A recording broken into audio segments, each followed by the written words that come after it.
Hello and welcome to the Captain's Table, ladies and gentlemen. My name is Paul Berserker01, Batman Shelley, your humble host and space bartender here at the Astropub. And tonight is the Captain's Table, a very special Captain's Table, where we have very Canadian members, including a very choppy Mountie Gamble there. I don't know what's going on with this stuff. It just, maybe something weird. I don't know.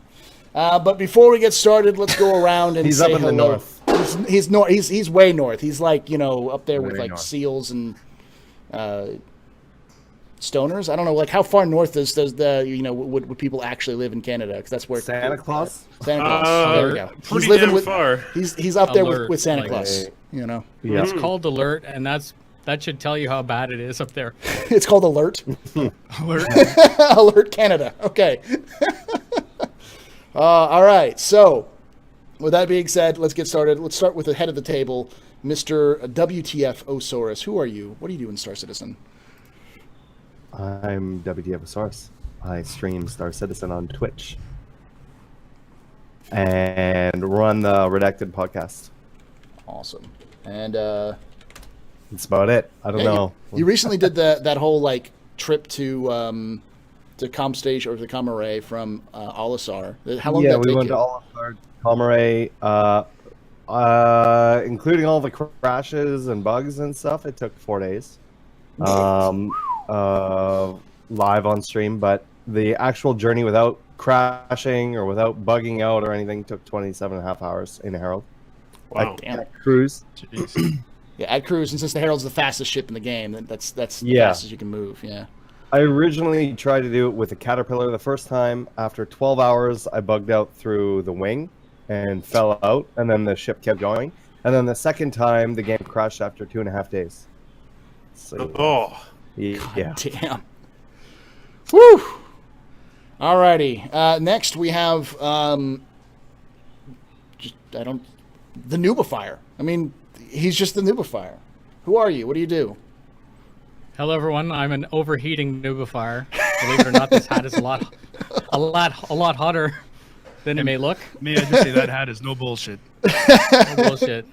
It's gonna come off pretty soon because I don't think I can handle it. So thanks for having me back from last week. It was an experience with Darge. And I just hope yes. that one of us. I think Nakara is going to have to pick up the pace and actually get raging drunk like his two redacted or his two relay members who always go on this show just to get drunk and babble on about nothing. But it was good to have you on here. I'm the sober second thought.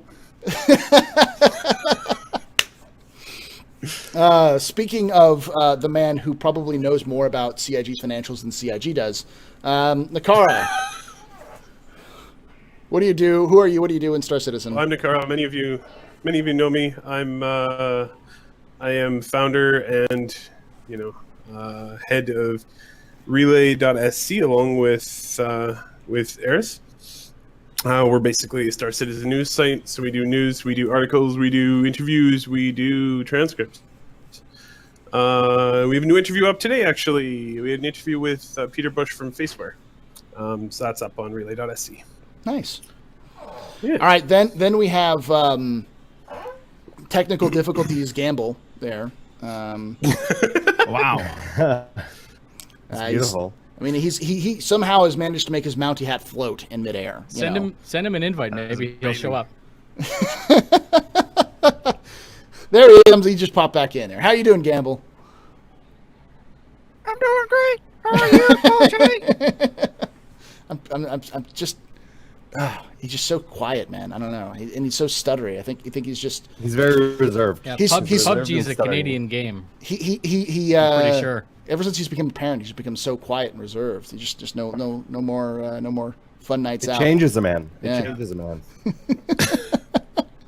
All right, next up we have the man of many faces, all of them Many faces. many handsome faces. Mr. Redlear, who are you? What do you do in Star Citizen? I am Redlear. I stream here on Twitch 5 or 6 nights a week. Most of it is Star Citizen content. Found this beautiful game in December of 2015, watching like Harbinger 8 when I was trying not to resubscribe to EVE Online. Yeah. You can find me here crashing ships and trying to get better as a pilot. I love giraffes and scotch. So random. By the way, the reason why we have Gamble How on do here we- is that it's actually internet law, that says that you must Any Canadian stream. any Canadian stream must have Sergeant Gamble in it, because Sergeant Gamble is is the president of Dutch Canada. So it's just we're just following laws here. You know, we're just following laws here. Now his hat's really off place. Hold up, it's double delay. It's like slicing his forehead. It's like full quadruple delay. I don't know what you're talking about, Gamble. Oh, he's in chat. Yeah, he's in chat. If you want to come on, Gamble, you can. That's hilarious. Oh, his hat's now too small. It's just too small now. Alrighty, so Perfect. I've been trying to do these tables just like focused around themes. We've done an Australian table, we've done a British table, we've done even kind of an international table before, but we've never done a straight up Canadian table, and figured that we needed to change that. So I've now got a bunch of Canadians on here, and we're going to talk Star Citizen. I'm going to do my best not to say A and offend everybody here. We get offended. What are you talking about, eh? Take off, eh? Oh, alrighty. So let's get started. What I've been doing recently, and it's worked pretty well, is I just go around the table and ask what you liked, what you didn't like, and what surprised you about this week. So let's start with Soros. Soros, tell me, was there anything you liked this week, didn't like, and anything that surprised you? In true Soros fashion, I'll start with what I didn't like. ATV being late again. Son of a bitch! What I liked and what I was surprised me is the same thing. The burn down going from, what was it, 27 to 5 bugs? To 7 and then to 5. Was actually quite surprising. I figured it would do the little roller coaster. It still could, but yeah. Awesome. We'll go with that. Was there anything that surprised you? Yeah, I mean, the fact that it went down that fast from 27 to 5 was the biggest like, there wasn't really anything else really, but that was the biggest surprise to me. I didn't expect it to go down as fast as it did. Damn. All right. Next, we have the Noobifier. Again, same question. What did you like? Was there anything you didn't like? And was there anything that surprised you? So this week I really liked obviously we got content. We got some more information. I wasn't expecting last week the stamina, the atmosphere, all that stuff. It was really nice to actually get a piece of meat to talk about. And same thing, even though there's the burn down and all that stuff, which is great, I can't talk about that because to me that's bullshit. I don't it's not something I'm going to cover. Mm-hmm. So air traffic controller, the fact that they actually modeled the guy in the space station somewhere was really kind of neat. The fact that they're taking into consideration, just like the mission giver, how that one guy's at the bar and there's gonna be a lineup of people trying to talk to him. They said no, not this time. You've got 27 pads. You're gonna have 5 or 6 people managing it. Mm-hmm. And the last thing that I thought was really funny was that you could technically be bumped by an NPC who might have priority over you. Like you're waiting, a real breather, a person, and some guy in some fake person may have priority over you. So that was hilarious.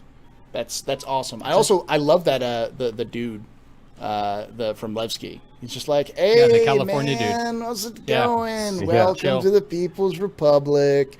I'm gonna get you a pad. Just chill out. It's just like, man, I miss people like that. No, like it's good. I knew We need people that. like that. I don't want to go 20 trillion kilometers and end up talking to the same guy. That's stupid. This is what it should be. Alrighty. And then Nakara, same question to you. Did you like anything this week? Did you not like anything this week? And was there anything that surprised you this week? So things I didn't like. I'm gonna sort of emulate WTF there. ATV was really late, and they also misspelled controller in the episode. Like 2 hours? 3 hours, unfortunately. Yeah, 3 hours. But both of those things, but things I liked also burned down. Actually, I noticed that burn down went from 7 to 5 back to 7 again, because on the schedule report on Friday it was back to 7. So that's not a big surprise, though. That happens a lot with bugs. But still within the range to be able to release soonish. Things that surprised me? Mhm. Surprised they actually managed to get it out Thursday. Sort of. Technically. When did it release? Because I wasn't paying attention because they've been so late as of late. They released it at 11:30 Pacific time. Okay, so it's not the latest they've done it, Yeah. but these late It's- ATVs. I mean, kind you of- can't get much later than that. Yeah. No. It's I- almost I- as late as they can get. I've started calling my ATV days Friday now. Yeah. I mean, It's and easier that way. it may just be an issue of the burn down, but it's something that they may want to consider if they need more time to make it. Just, put it out on Friday morning instead of like Thursday. I'm worried if they do that they'll just put it off even more. And Then Yeah. it'll be Friday night. Yeah, so I think they should just keep it how it is, and we just get, even though they say it's Thursday, we just call it, Friday. Friday. And if it Friday. comes before midnight, then it's early. Hey, I mean, like Yeah. for our friends across the pond in Europe and UK, it is Friday morning when it comes out. Yeah. So I got a question. It used to be like 4 o'clock in the afternoon, like clockwork. It used to be 1 o'clock. all It the used to time. actually be It used to be scheduled, 1 yeah. o'clock. Yeah, Yeah. for 1 me it was PM. 4 o'clock. Yeah. Yeah, no, we actually, I mean, for a while there, when were doing transcripts, we were able to, we could rely on it being on time. It was always on time. And, or within 5 minutes. And now it's just whenever. The biggest ones are there. I think there was one that was like 16 minutes long, and it was still like 5 minutes till 12 when it came out. Mm-hmm. And they post a little snapshot of them filming the day before and everything as well, which is like, all right, I guess, I don't know.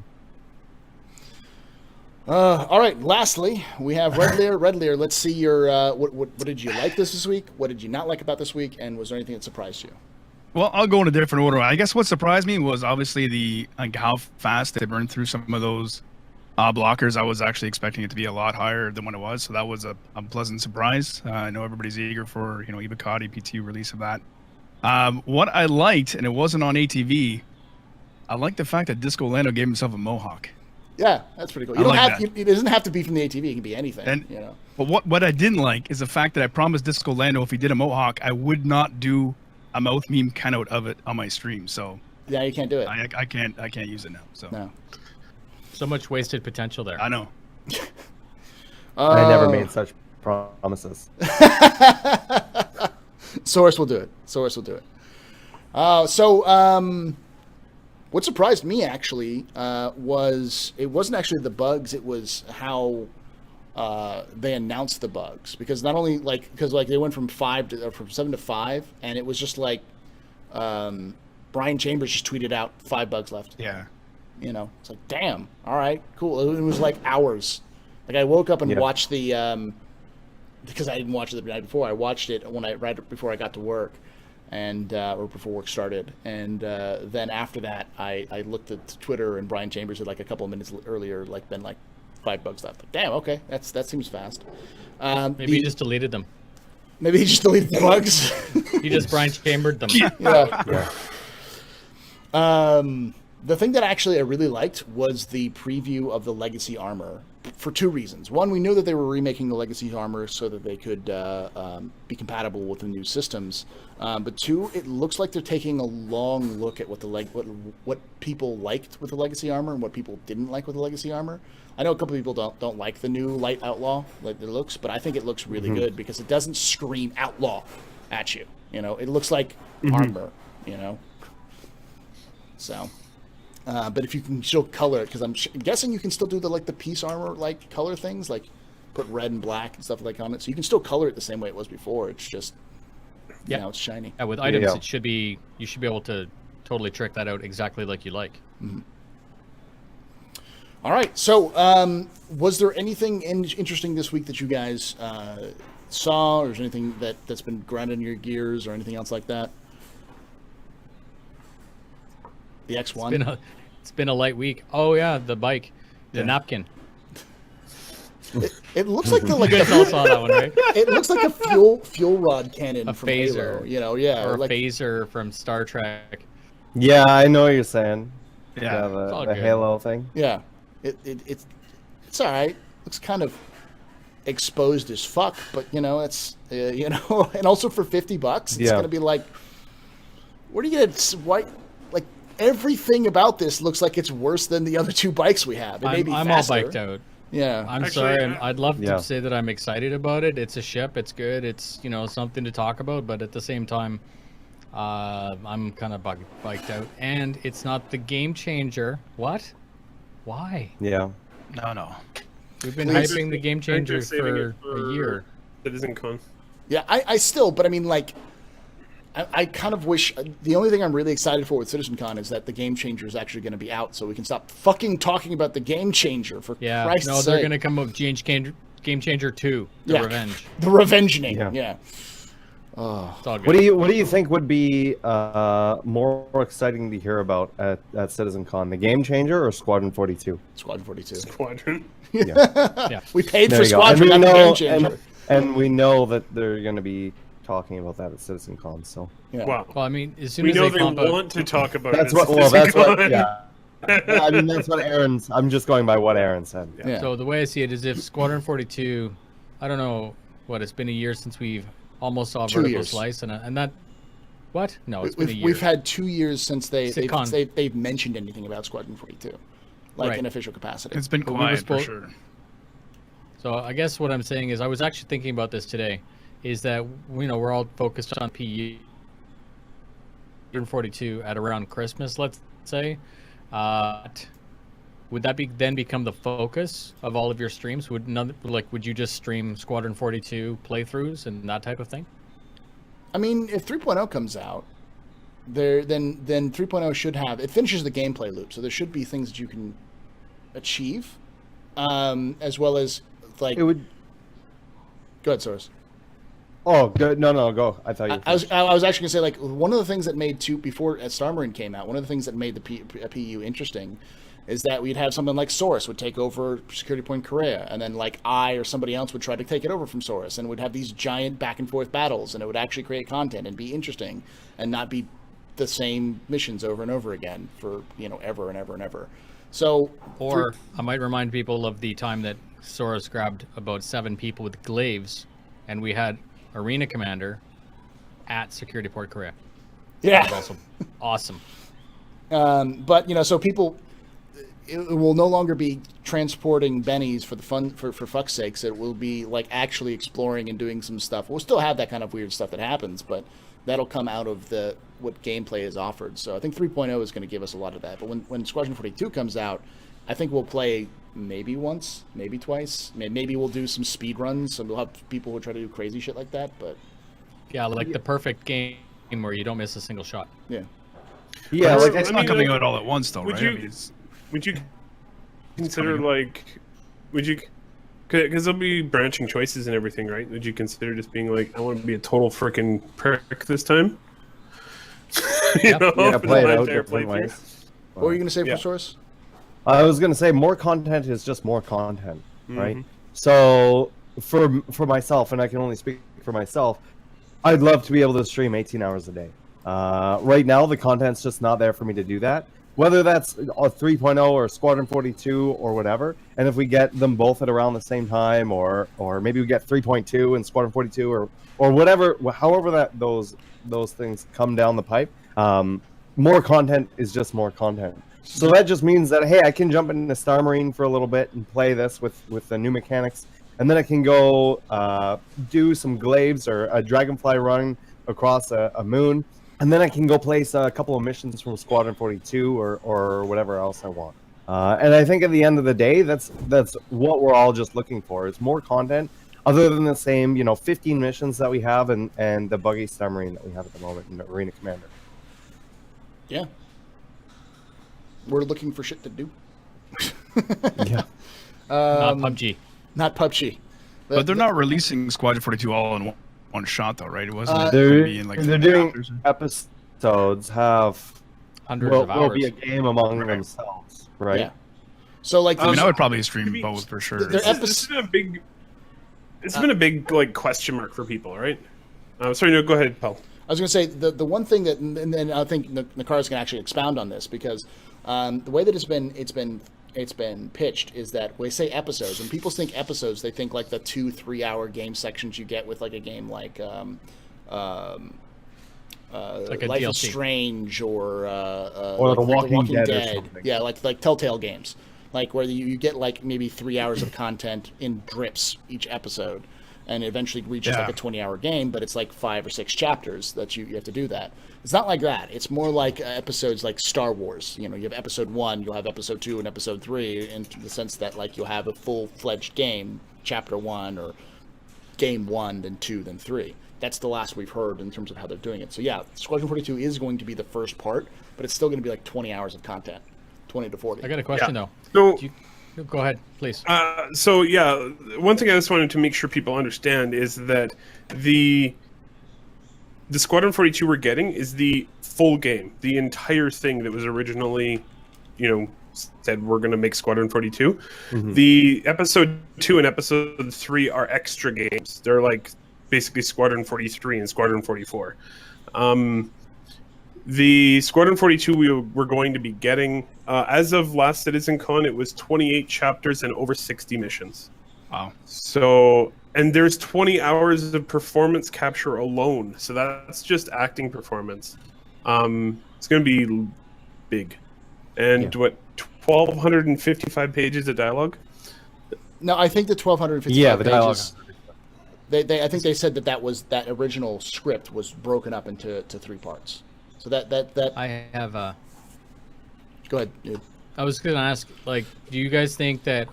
I mean, I think it's obvious that Squadron 42 was probably delayed because of all of the stuff going into 3.0, right? Like, it is the back end of the game, and I would assume that Squadron 42, although it did not need planets and all the stuff, that they would rather with the same code, the same functioning code, so they're not wasting their time. Yes. But to do that, they basically have to wait. And 3.0 is buggy glitch fest, I'm assuming, because we don't have it yet. So Yeah, there may be certain things that we need that are required for Squadron 42 as base code. Obviously, the net code and stuff is kind of irrelevant to Squadron 42, but everything else, or anything else that may be involved with it, whether it be the subsumption or the AI stuff, I think that's going to be really important. What about things like the flight model, though? And the flight model and all of that stuff, right? Anything that basically doesn't have to do with netcode or PvP is going to be important for Squadron 42. Yeah, I think the biggest thing holding it back, especially from last year's CitizenCon, was subsumption. Subsumption now works, so I think we're less out of the way. Mm-hmm. But I think that was AI was a big problem for getting the game closer to a finished state. Yeah, especially with them knowing, like the AI basically knowing how to move around different things and how to interact with things in a believable way. And I don't think it's the AI that you talk to in the missions and stuff like that. It's more of like the background, the crew on the Idris you're going to be on, or the crew on the mining station or whatever, going about and doing their normal stuff. Kind of like what we saw in that one demo that they gave us of 3.0, where they had the welder come over and do the little welding stuff and things like that. They don't want those things to be scripted. They want those to be more automatic and sort of running on their own. Mm-hmm. And off the rails. I think honestly what happened was that combined with the larger scope of the game, simply because of adding things like landing on planets, so they could actually have planetary landings in missions, that delayed the game easily 2 years. And more than likely, they took the same script and the same motion capture they did, and then they took all of the missions and threw them out the window, and then rewrote the missions so that they fit with the universe they have. So that takes some time. That's probably the reason why I haven't heard anything for a bit. So Yeah. Well, yeah, no, and honestly, I think we're in the situation where we're going to need to see something from Squadron 42 at CitizenCon. I've heard people say, "Yeah, I'm not expecting it." I'm like, there will be blood in the water. Yeah, I have no doubt, especially since how long it's been since they've really discussed anything, at length about Squadron 42, that they're going to show something at CitizenCon. I think they really want to. The only thing I can think that would happen is if something goes badly wrong. Mm-hmm. I think it's their full intention to do it. I think at this point it would have to be a. I think that if they don't, they're even if there's with it, people are going to be there. There's going to be a massive backlash. I feel. I agree. Mm-hmm. Yeah. There was a massive backlash last year. Yeah. Well, I don't like this year though. I don't think Squadron 42, people wanted to see Squadron 42, but they never said anything about Squadron 42, and they mentioned it, but it wasn't confirmed. Well, a lot of people were forgiving for what we saw. Chris Roberts said we are going to show Squadron 42 at CitizenCon last year, and then they didn't, right. And that was why everyone was like, "What the hell?" Because he said that in an interview 2 weeks before CitizenCon. It's like, get ready. What is exactly what. This show is going to be better than Gamescom, and I think I'm not trying to be a hater, but that's words matter. Yep, that's what he said, and that's the problem. At SitCon, I understood what was going on. You could tell he was really upset that it fell through the cracks. It was like the last minute didn't work, and he wore it. He sat up there and he said, "We decided to pull it," and kudos to him for that. That's the right decision. I'd rather that than show not what the game's supposed to look like. But at the same time, I was a little bit I understood where the community was going because they were super pissed off that it wasn't there. I didn't have that experience because I was actually there and we were at Bar Citizen and all kinds of other stuff to distract me, so I didn't have that negative experience.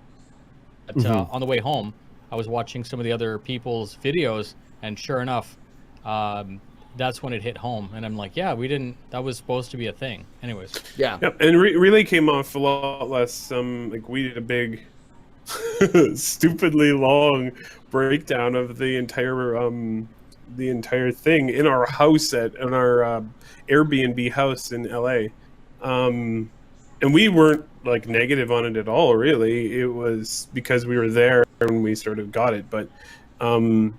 But later on, sort of us talking about it afterwards, and then also leading on into the regrettable holiday live stream. I think there was a lot of, especially because they had said, we might still show it soon. In fact, I spoke personally with Aaron Roberts and Chris Roberts, and they said both of them that we would see it before the end of the year. So everyone thought that the holiday live stream they would show it, and then the holiday live stream had some excellent acting in it. Oh yeah, excellent. Some excellent acting to make up for the lack of Squadron 42. Yeah, but we're at the point now where we haven't seen anything from Squadron in 2 years, and that is a really long time. I just got to say though that live stream gave us one of the best emotes that board gamers ever come up with. The cringe. Yeah. Star Cringe is amazing. It's fantastic. I love it. I missed that live stream and I tried to watch it after the fact and I couldn't. Nope. You shouldn't have done it. No. We spent. It just so happened that I happened to have the podcast of podcasts with right after that. So I had people from every major podcast. I think I had Board on, I had Nakara on, I had Jake on, I had Darj on, and I had one or two other people on as well, and we just went through and we're like, all right, CIG, this is where you all fucked up from here to here, and it's not just the live stream, it's now we're gonna let everything out that we've had issues with over the last year with you. Now this is just kind of that build up. It was bad. I have a question on that though. So we all agree that you should show the game live, but you don't have to have all the hoopla leading up to the game live. No. We agree with that? Yeah. And I know that's easy for me to say now because we've already seen it not But there's no reason at Christmas. There's no reason to show or the whole thing live. You don't have to do recorded and then show it the next day. Yeah, because it's not like it's on the stage. The same way they do ATV. LA. Mm-hmm. And the thing is most of the stuff they show, if it's going to show actual content, I think was it the Was it is that one when they showed the driller? I think that was the one they showed the driller at the end of that. Wasn't Nope. that Star Marine? We saw Star Marine for the first time. Star Because I think Yeah, Torque. Star Marine. Torque Remember, was they were there, all right? dressed up. Yeah, it was Twerk and DJ were fighting each other on there. Yeah. But like that kind of stuff either was pre-recorded or could have been pre-recorded, and there's no reason to have live shows for the anniversary sale or for the holiday streams. You can easily do Especially if no pre-recorded. one's there in person, right? Yeah.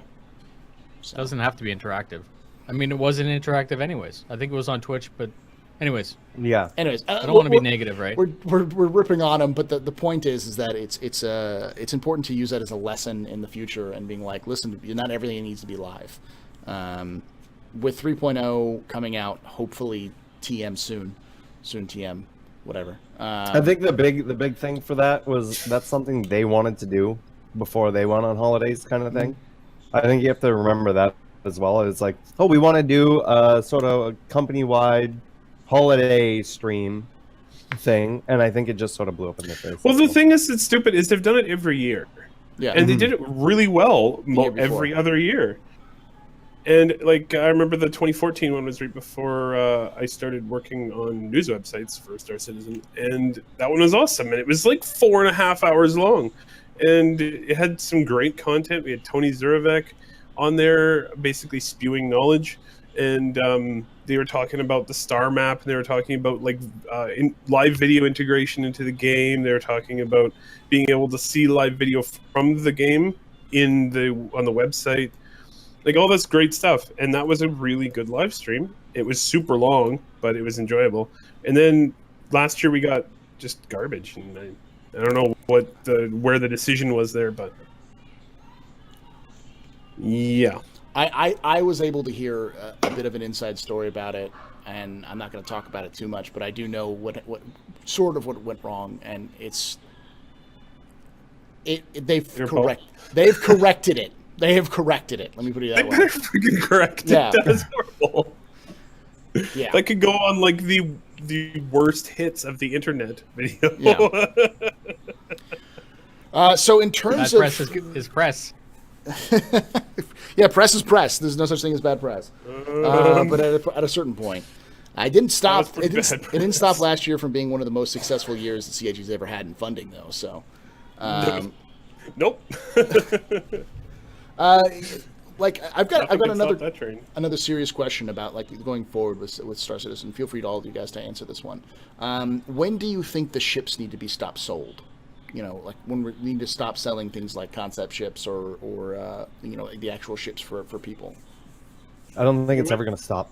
No, I agree with the source. I think as much as I don't want them to, even after live, I think they're still going to sell concept ships. I think they've found that it's too valuable of a resource for them to ever truly get rid of it. I think what might happen in a way to get around of selling the ships individually is they're going to sell different game packages that include the different ships. But I don't think they'll, in terms of concept sales and things like that, I think those will always exist. Mega transaction.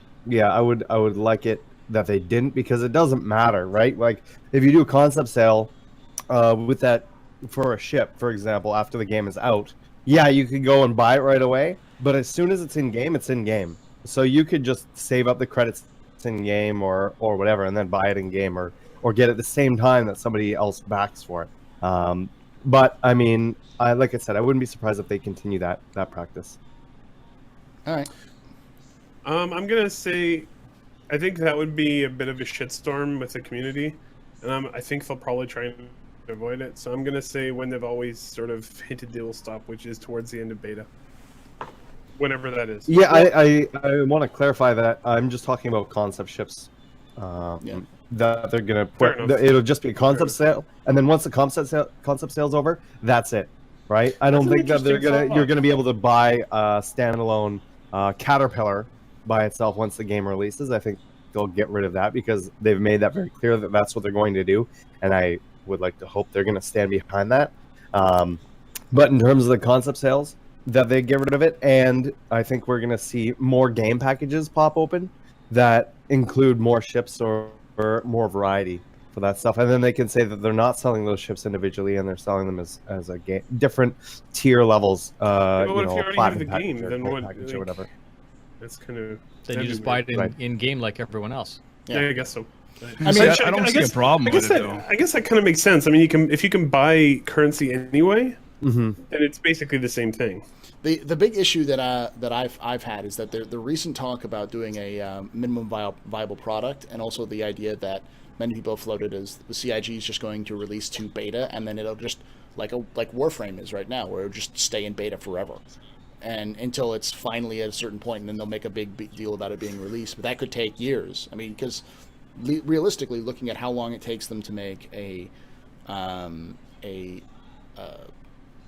system, a full-fledged system, even if they refine that pipeline down to like what they got with the ships, where it takes like you can release something like 5 or 6 ships, if not 10 ships in a year. That would still mean 10 systems a year for over the course of, that'd be like 10 years before we actually reach the actual number of systems we're supposed to have. So They need to go way faster than that. yeah, they'll need to go way faster than that. So, like, I don't know if they'll be able to. That's the problem. So, because like a ship is a lot less detailed than an entire system. True, but it's really hard to have like 20 people working on a ship at the same time. You can have 20 people working on a system at the same time, no problem. So I'm not. They might be able to just manpower it that way, but because I mean, going back a couple of years, there's a quote from Chris Roberts where he basically said, once we get into the point where we've finished all the tools and we're just going to build star systems, he's like, we're just going to hire 100 technical artists and just go for it. Yeah, like once the groundwork is there for all the functions to be working properly in the background, getting the artists to just pump out that content, I think would be a lot quicker if they, like you said, they can hire a bunch of people for that. As of right now, I don't think they have those staff available. And the other thing is anywhere near the number of artists.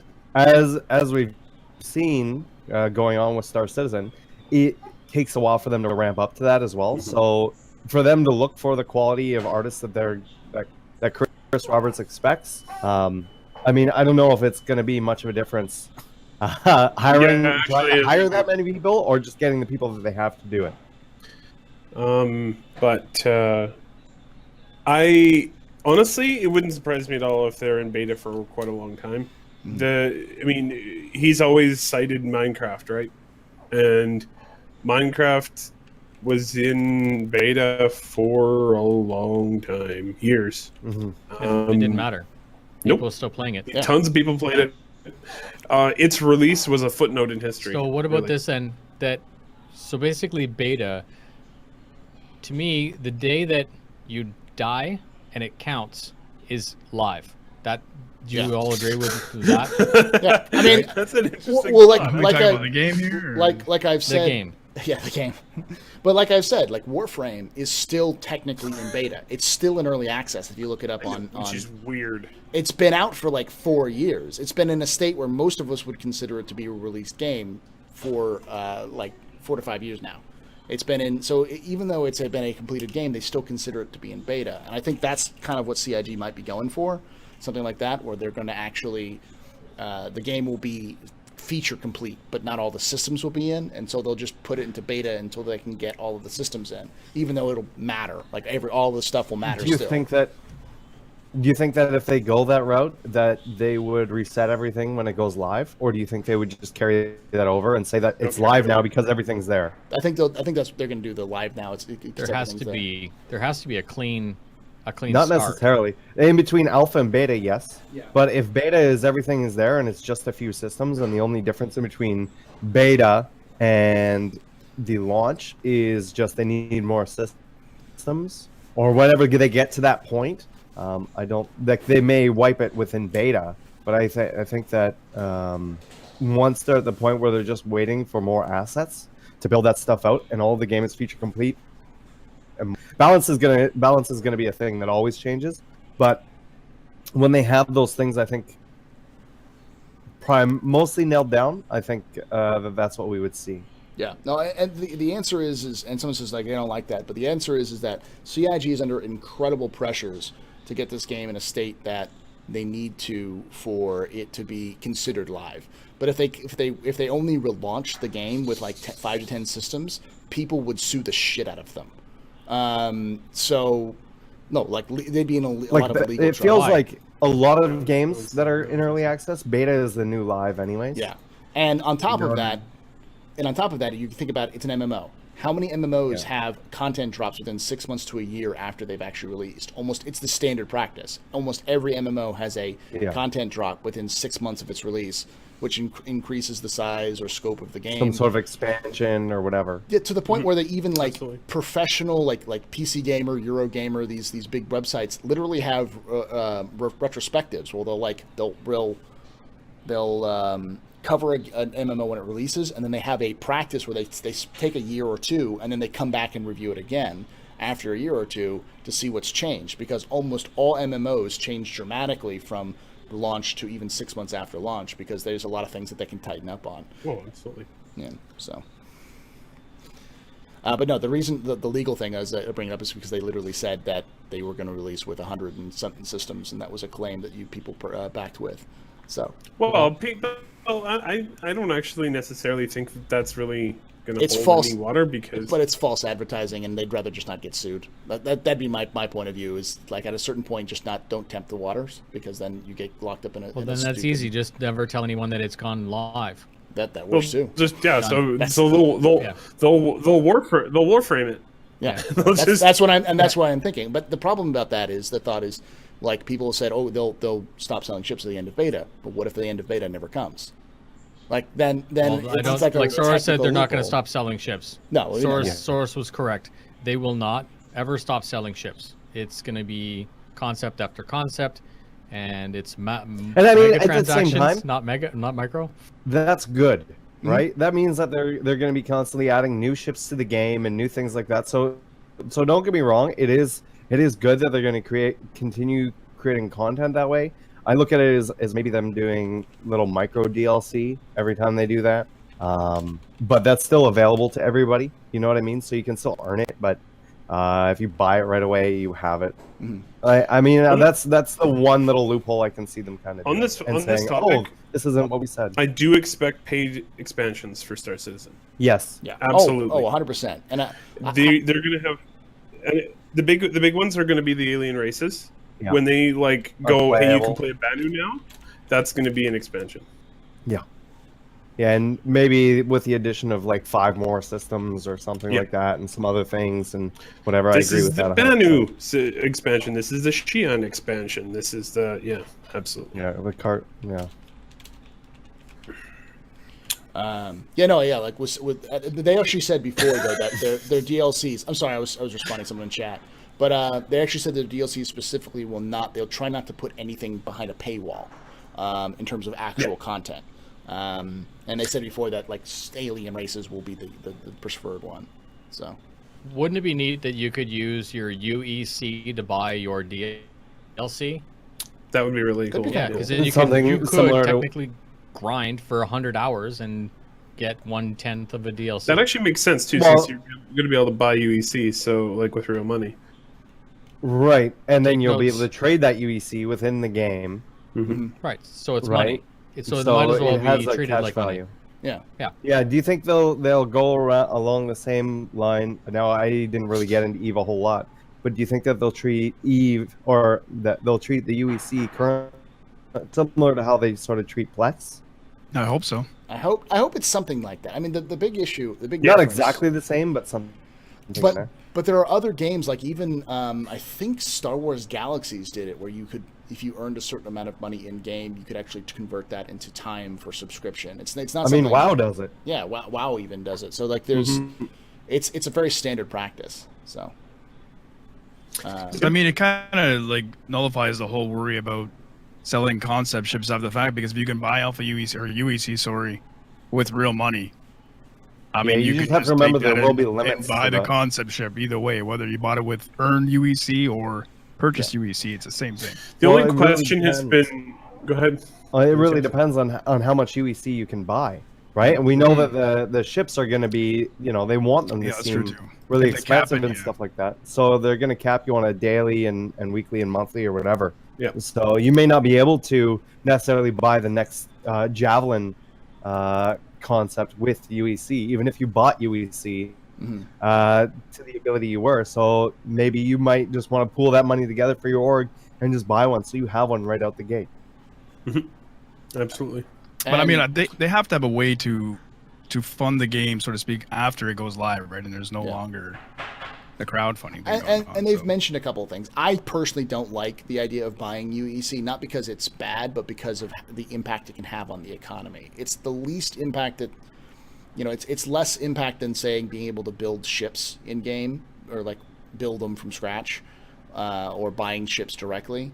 But there are better ways they could do that, because the problem is it fixes the currency level, and that means there's a longer conversation about the economy and how the economy is maintained. But I think it would destabilize the economy, having the ability for people to buy even limited amounts.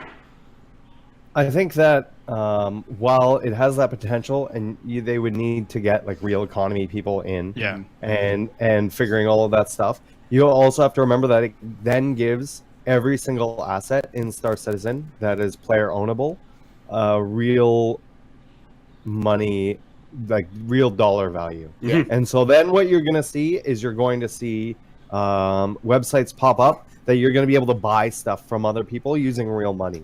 Right, so just circumvent the whole UEC thing where you just go and you buy a ship, or you go and buy armor or weapons or whatever With cash.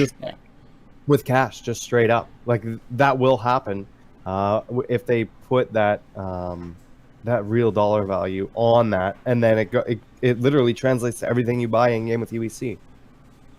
Yeah, I agree. So there's that's an issue long term, I think, for Star Citizen. That's something we don't have to do right away, though. I don't think it's something they're really concerned about right now, but it's definitely something they'll have to spend a good amount of time on later on.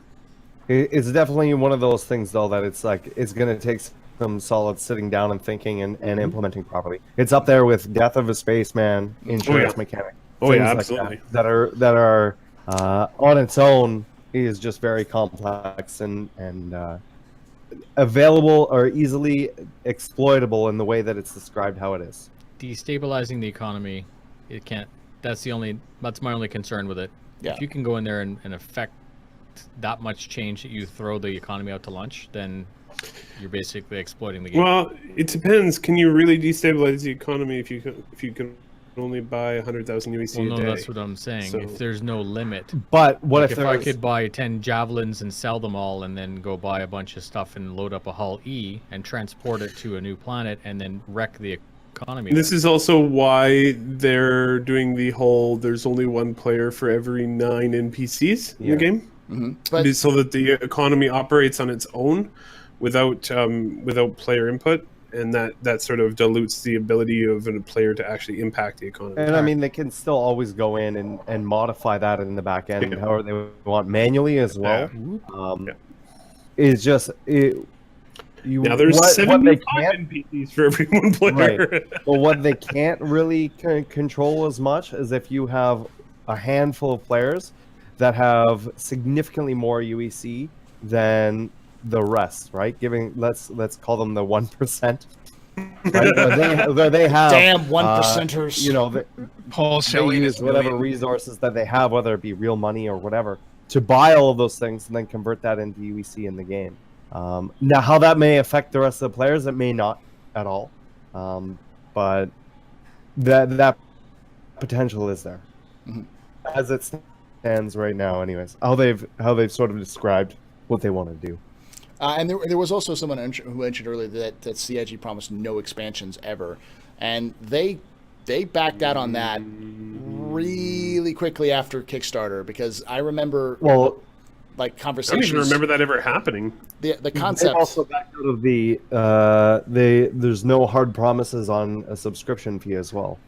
Now, I know a lot of people would be against that if that came in, but it's been stated several times that while they don't want to do it, they're not completely ruling it out. Well, that's the thing, is that they basically have said we intend not to do this, but they also have no intention on letting the game fail. Right. And I don't think the community does either. So, if it comes down to it and they're like, I think what'll happen, I mean, I know this sounds weird, but I think what'll happen is they'll go, if they're having trouble financially, they'll be like, okay, we need to fund the game better. Here are our options. What do you guys think? Yeah. What do you want us to do? Yeah, Hopefully they do that. So we can do and let this. you grind. I would like to think hopefully they do that. Sometimes when it comes to those decisions, we aren't involved with those kind of things. It's true, But, but they'll be pretty big decisions, though. Yeah. And I gotta personally say, I'm totally fine paying a subscription. I'm fee. okay with it as well. Yeah. I mean, it'd be nice if I didn't have to, but I subscribe now. I don't care. Well, the big issue is like, I also don't think that if people freak out about expansions, it's like, well, I want to be able to play as a Banu. It's like, no one ever told you could play as a Banu. This expansion is essentially like a different game. Oh, the guy. There were people that were saying, Nubifire, I want to play as an air traffic controller. Case in point, last week, they're like, I want to push the guy, casual California Jim there. You want to push him out of the chair and start running the little tower. People want to be able to do everything. Yeah. And that's actually, the funny thing is that seems to be mostly what they're doing in this game. They're like, yeah, sure, go ahead. Forklift operator. I want to, be the best bartender on the planet. Listen, don't you dare come after There my you go. freaking bartending job, all right? It's an important part of the economy. Without booze, nothing gets done. I'm going to Nubify your job. You're going to Nubify my job. Are you going to do a full Nubify video on bartending? Please do that for April Fools. Like Cocktail. You remember the movie? They're fucking flipping bottles and shit. No bullshit. Big Benny's delivery. I'm actually really curious if there's any way they can get around having to do things like that. Like, I wonder if the amount of tech they will have developed by the time the game comes out will allow them to, like, sell their engine modifications to other companies and generate enough money. I don't think that's something they haven't thought about. I definitely think especially with how robust they're making everything. And they're doing a lot of things that a lot of games haven't done, or have done in a very limited fashion. So I'm almost wondering if they're going to become like game developer information brokers. Be like, oh, you want to do that? This is how you What about do it. beyond that? It's definitely going. They're It's definitely becoming going a beyond crazy a space company. sim. I mean, at what point, okay, we get Star Citizen, they got a team that's maintaining that. Do you see CIG putting out other games? Sorry, was that No. service? I was saying, I mean, it's definitely looking more or less like a space sim and more like a universe. I know it sounds very similar, but a universe sim where you're able to create entire planets or even just one planet and give that a whole bunch of stuff and give it. It's all the underlying robust super tech below it. That then all they need to do is they could create their own PUBG game out of it, right? All you need is a bunch of different planets that are different maps, and it shrinks down and whatever. But all the underlying tech for all that there is there, including all of the fog stuff, all the gravity stuff, all of everything else that needs to be there. The subsumption, the AI. So you could have a DayZ planet, right? Like so, and that could just be its own game. Yeah. Do you know what I mean? And I'm wondering if they would be able to just fund Star Citizen out of that kind of an effort instead. But will they ever make other games? I don't think they'll ever make games that are outside the Star Citizen universe. Their current plan is they're going to make Squadron 42 Episode 1, 2, and 3, and then after that they're going to continue making the new narrative single-player games in the Star Citizen universe forever. Star Citizen Privateer, Star Citizen Freelancer style, like I don't doubt that we'll see a Star Citizen Privateer. Like, that'll probably be a thing. The big thing that I thought I hit on this earlier, was instead of making those player classes DLC or whatever, that they release alongside a single player version of where you play Banu Life, or where you play and you play a game like that, or you play the Xi'an or whatever. Yeah. And it's a single player as well as the expansion for Star Citizen. Exactly. That would be a perfect way for them to do it and to justify it at the same time. Yeah. Yeah. So maybe including it for free with Star Citizen. But if you want to play the single player experience, and it gives you some extra bonuses in Star Citizen once you've completed that with your character based on that alien race or whatever, just like Squadron 40. We know Squadron 42 is going to be doing. I mean, that's a way that they could introduce DLC where people buying it, but you don't need to buy it to play it in the main game. Yeah, and I was actually trying to think of it like there's the similar. The Elite Dangerous has something very similar, where you can buy Elite Dangerous standalone, or you can buy it with its expansion packs. And if you buy it with the expansion packs, it's about $60, whereas the standalone is like $20. So I could see Star Citizen doing something similar. Is that after a while, once they start getting to the expansion levels of things, like of actually buying an expansion pack, Star Citizen will be $30-$40, and then all they do is now you can buy all the new copies of Star Citizen are sold for $60 with the expansion. You know, or you could buy just the expansion, but it's going to be more expensive. It'll be like $30 or $40 for the actual expansion. So it's encouraging new players to purchase the game. It kind of fucks over older players, but at that point, if you've been playing Star Citizen for like 4 years when it's released, you know, Players You're do a already very getting your good money job. out of it anyway. So yeah. I was going to say the players do a very good job of fucking themselves over anyways by buying, so then they have seats for. Yeah. Yeah. What are you trying to say? I'm just trying to say, a guy without an org shouldn't be buying 2 javelins. We had that conversation last time. That was, Wow. oh my God. That's Yeah. just, oh. Sorry for the salt, ladies and gentlemen. I may have a problem. Well, I may have a problem. I come down. Comes down to this, in my personal opinion, is that I've said for a long time. People ask me what the best ship to buy in the game is, and I say the starter pack because everything else is earnable. Yeah. You are going to get really angry if you buy a ship specifically for this one role, only so you can purchase that ship for the one role, and then find out that some jackass can just shoot you in the back of the head and take your ship, and suddenly it's his. You know. Like, I mean, to But that I think we're going to see a lot of that when Star Citizen first goes into beta or first goes into live. Whenever all these people are waiting to play all their awesome ships that haven't been playing, they're like, I'm waiting for beta. I have all of these ships or whatever. They're going to go in and they're going to lose a lot of stuff right away. well, I That's mean, okay. I mean, if they don't get insurance, then they sort of, you know. No, but even with on. insurance, you still have time, and you still have to buy your upgrades, and so, you know, the cake's a lie. I think there's a lot of people who are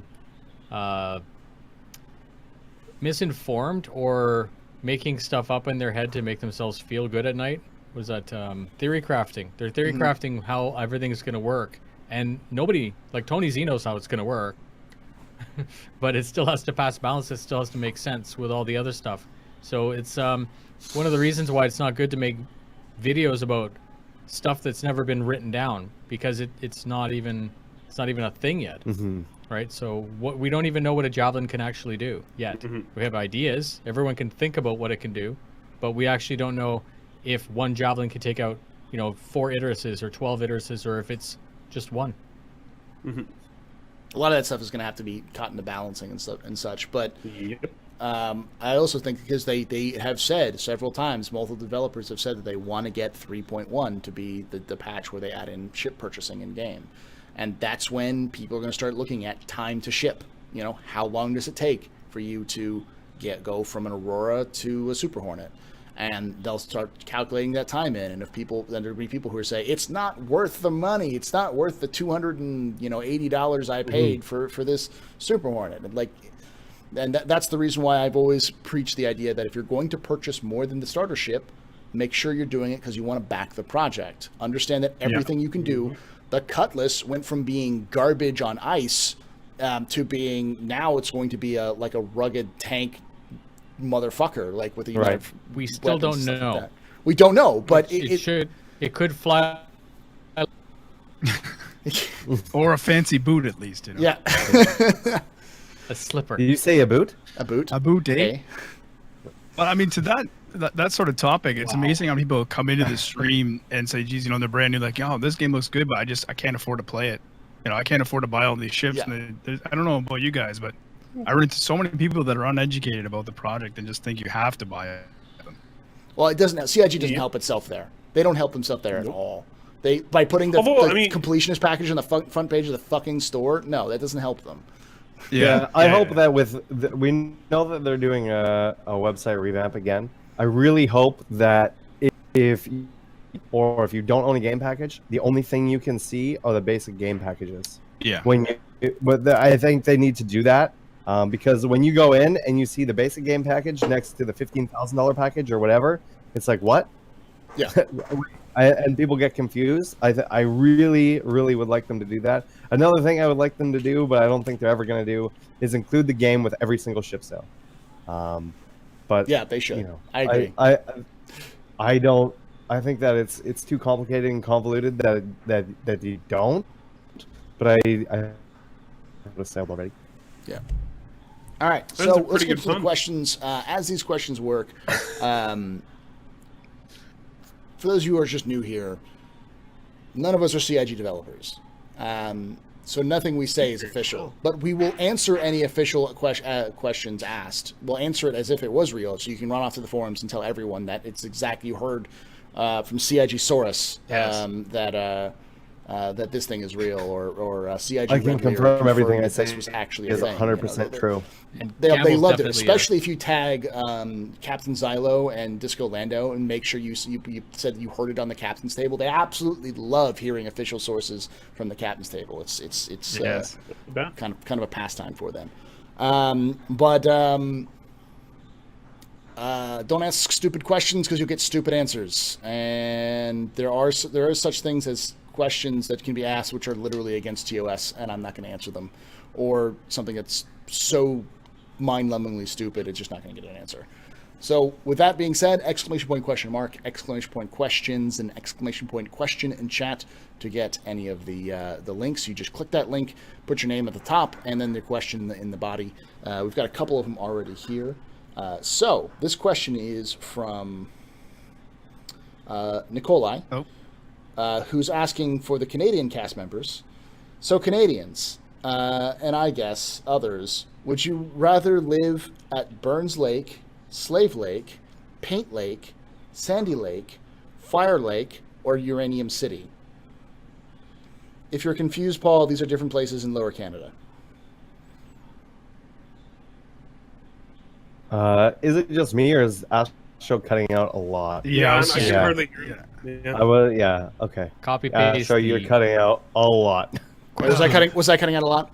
Yeah. Okay, Couldn't hear it. let me try this again. I mean, I got pretty good reception in the igloo, eh? But Right? He's down in the States. He's got that American internet. I got that American internet. Oh yeah. Yeah, overpriced. Space-based dial. oh yeah. So, the question was for Canadians: would you rather live in Burns Lake, Slave Lake, Paint Lake, Sandy Lake, Fire Lake, or Uranium City?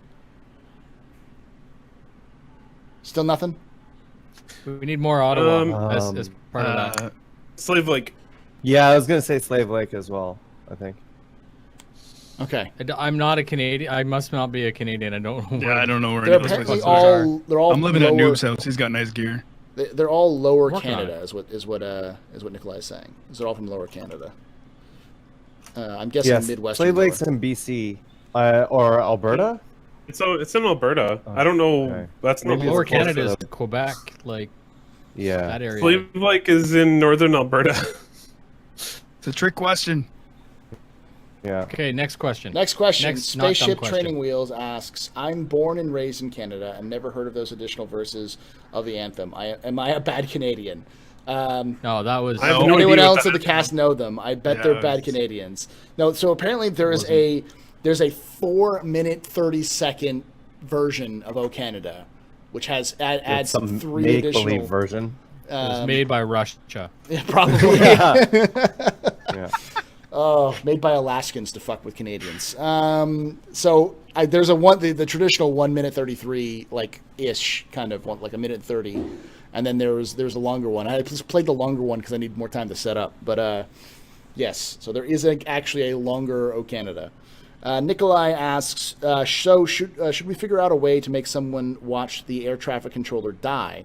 So basically figure out a way in the room, wait for someone we know trying to land, and then use a shotgun. Oh, so like fuck over the air traffic control, so like you get stuck in mid. Yeah, no. They already said it's gonna. There's a safety system that'll take over. Yeah. Also, I'm excited to see something where the ATC just it just starts recording the guy's face, and he's not actually doing anything. He's just sort of sitting there looking around. Like, I think it would be quite an experience if you're talking to your air traffic controller guy, and then a guy walks up behind him and pops him in the head. You just see him like slump over in the chair. you're like, I'll just go land on pad 3 then. Yeah. I got What this. is- All right. Next question comes from Nikolai, who asks, "Can we get a hotline for being addicted to Noobifier's YouTube videos? They are way too relaxing to listen to while doing college work." Noobifier, I can put people to sleep. That's what you're saying? I put people to sleep. You've reached I like that. 1-800. No bullshit. can You're we- on. can, I think he's asking for an ASMR video, so you can just do an entire video. Like, "Hello, citizens. This is So the if that's- Noobifier." if Something a that's more bad relaxing thing- than to Yeah. watch naked. So if you want something more, invigorating, try time videos. I sound like an Alvin Chipmunk kind of wannabe. And then the videos last like 10 seconds. It's really fast. It's really no bullshit. It's like, So Yeah, Blank next asks, upgrade. what's that? Next I was upgrade? gonna say next upgrade is one of those ASMR microphones with the ears on it. They can just like whisper sweet nothings in What's your the ears. one that Miku's got with the ears that light up with LED? Oh, those are headphones. Yeah. I don't know. Okay, we don't talk about those headphones. So Blank asks, "Are you guys upset that 3.0 will initially release with one moon instead of 3 systems like they originally pitched? Not one I'll moon. give you a moon. 3 One moons. 3 moons and And a a planetoid. planetoid. nope. Yeah. Don't care. Am I upset? No. No, I mean, it's progress. Progress is progress. It'd be nice to get the whole systems in, but the only difference between all of the moons and planets and just one planet or planetoid and 3 moons is literally there's still going to be 24 people playing in it, not 100 and something. It's going to be tiny as fuck already in terms of player population, and the more space means more places where players can fan out, and there's going to be no interaction. So, whatever. It'll be fine. Yeah. Is what he's trying to say. It sounds like they're going to be ramping players pretty quickly, though. Aaron was talking about it, and he said like, even possibly in incremental patches between 3.0 and 3.1, increasing the number of players. I imagine how they want it to work is increase frame rate, increase players, increase frame rate, increase players, increase frame rate, increase players, going like that. And fast Once they got it there. get those network optimizations done, I think it'll really help. The fact that they couldn't for 3.0 is Mhm. Yeah, I think we'll see more of that with 3.1. Yeah. And more and patches ship buying moving in the forward. game. That'll be really cool. Yeah. Yeah. I can't wait for that. I think 3.1 is actually going to be a major, like a lot of people are waiting for 3.0, but I think 3.1 is going to take the game that we'll kind of get a glimpse of in 3.0 and actually turn it up. Like I'm anticipating we're going to get female character models. I'm anticipating we're going to get mining, ship buying, probably higher levels anyways. Like I'm hoping we get at least 100 people per server. I'm wondering if female character models have just become a myth at this point. But It's a DLC. Yeah. They'll make you pay for it. Definitely. Well, considering 3% of the player base are female, I am actually a little upset that they're considering the idea of releasing 3.0 with just male character models in for customization and no female character models, because at a certain point it's like, why are you releasing half a system? Just wait until the female character models are done and then release it then. No one really gives a shit about it wouldn't matter. customizing that much. No, it's not that. It's they were talking about the gate, like how the locomotion didn't look right. It was like a chick walking like a dude. Who cares? Yeah. Right? Would That any can be woman... changed later on. Yeah. Exactly. Like another DLC. $20. Okay, my question, I am going to sort of interject and ask a question here. Go for it. At what point is too much polish for an alpha? For an alpha, yeah. No, that I've on that same track. At a certain point, I got to sit here and go, why are we polishing a turd when we know we're going to break it, and we know it's going to be broken to the point where like the polish is worthless and all that time put into optimizing things that are going to get broken by additions later on. Right. well, it depends. because I know a lot of people who will not play 3.0 if it runs like shit. Right. That's true. And from So- my perspective, when I first backed Star Citizen, I was under the impression that we were going to be receiving assets that didn't even have textures, that are going to be low poly, whatever, and then they would get improved as time, and making it so the game would run better, right? So it doesn't you don't need all of this stuff to run it. And then now, obviously, we didn't get that, but moving forward, I mean, I don't think I think they kind of dug themselves a hole at this point, where everybody expects it to be this polished, finalized game when it's really still an alpha. And that's kind of fucking them over at the moment. Yeah. Yep. They're treating it think like a they're- release. They're treating it like a live release, and it's going to backfire, I think, to a degree. I'm not a developer. I'll be fine. I like turtles. I by the way, I upgraded the bit count, so maybe it'll help a lot with the audio issues, because apparently you guys have been breaking up on my end a little bit. So, but I mean, is the polish for the expectation of the people that aren't, in the current project, the backers and stuff? Is it for the new people that are coming, that are in the industry looking at it, that write about it? Is it so they put a release and people go, whoa? I think and then they get some positive spin.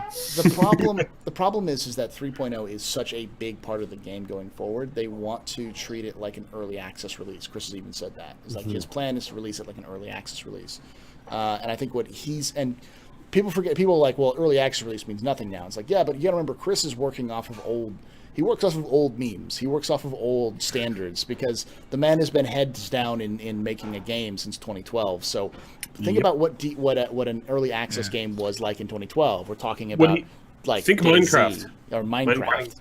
Minecraft is his model. Kerbal That's Space what he's Program, going- those kind of Yep. things. So like when it first releases for people to purchase, that's a huge step, because it's like, hey, we've got most of the features, but we're still working on it. So I think that's his concept of it, is it being like the base for the actual game, whereas 2.0 feels much more like a proof of concept than a final game. Yeah. So And I think that's why it feels like, in 2.6.3 or whatever, that it is a bunch of different tech demos that are sort of put together, as opposed to there being more actual content there and less polished. Like, it looks amazing, but it looks amazing at 20 frames a second, and with not a lot to do. Yeah. I'm actually really curious to see how this all progresses. Like, I mean, so we're going on. It's probably gonna be about 6 months for 3.0, between 2.6.3 and 3.0. I think they need to make sure that doesn't happen again. I think it won't, but I think that's a priority for them. Well, we'll have the Delta patcher too now, right? I mean, exactly. That's the thing. I hope they go into doing incremental patches, because here's the thing that I've been hearing from CIG members about the Delta Patcher. Everyone else is like, hey, we'll love the Delta Patcher. But I've had Matt Sherman several times in my chat say, listen, it doesn't mean we can't lock, we won't still have to lock off the code, fix everything, get everything ready to go, and It's then not release magic. it. It's not Sure. magic, Yeah. but But, they're still going to have to code lock, which means they're still going to have a cutoff. So it doesn't necessarily mean that things will come faster. So No, if you're no, if I you're, know they'll have to code lock. But Yeah. if you're okay with them being able to do hot fixes and throw like little like, Star Kitten T-shirts and that kind of stuff in there, then your expectations are well met. But if you're expecting them to like, here's a javelin, in 3.0 point whatever, you're not going to get big things like that. I mean, I look at no. what other games are able to do and other developers are able to do. Most of the time with less staff, with less things going on, and that they're able to run a PTU or a PTR as well as a live build, Right. and still put out regular patches or regular updates. So, I mean, I don't think it's like Noobifier said, if you're looking at things that will fix any known bugs, throw in some new clothing items, maybe throw in a new weapon or a new whatever, something not big or major game changing, but things that just improve the quality of life of the game overall. Why they wouldn't be able to do that on a weekly or bi-weekly basis. like adding new missions. Like that way Yeah. should be able to Yeah, slide exactly. slide seamlessly into the game, no problem. But I mean, they could leave like Evocati up. They could leave PTU up and just push, And- testing and that's the a other little thing. easier, right? Like, Exactly, and then when they're ready to push a big build to live, then they just push that whole thing to live after they've added all this stuff over time. Yeah, Red Layer, I hope- love your hat.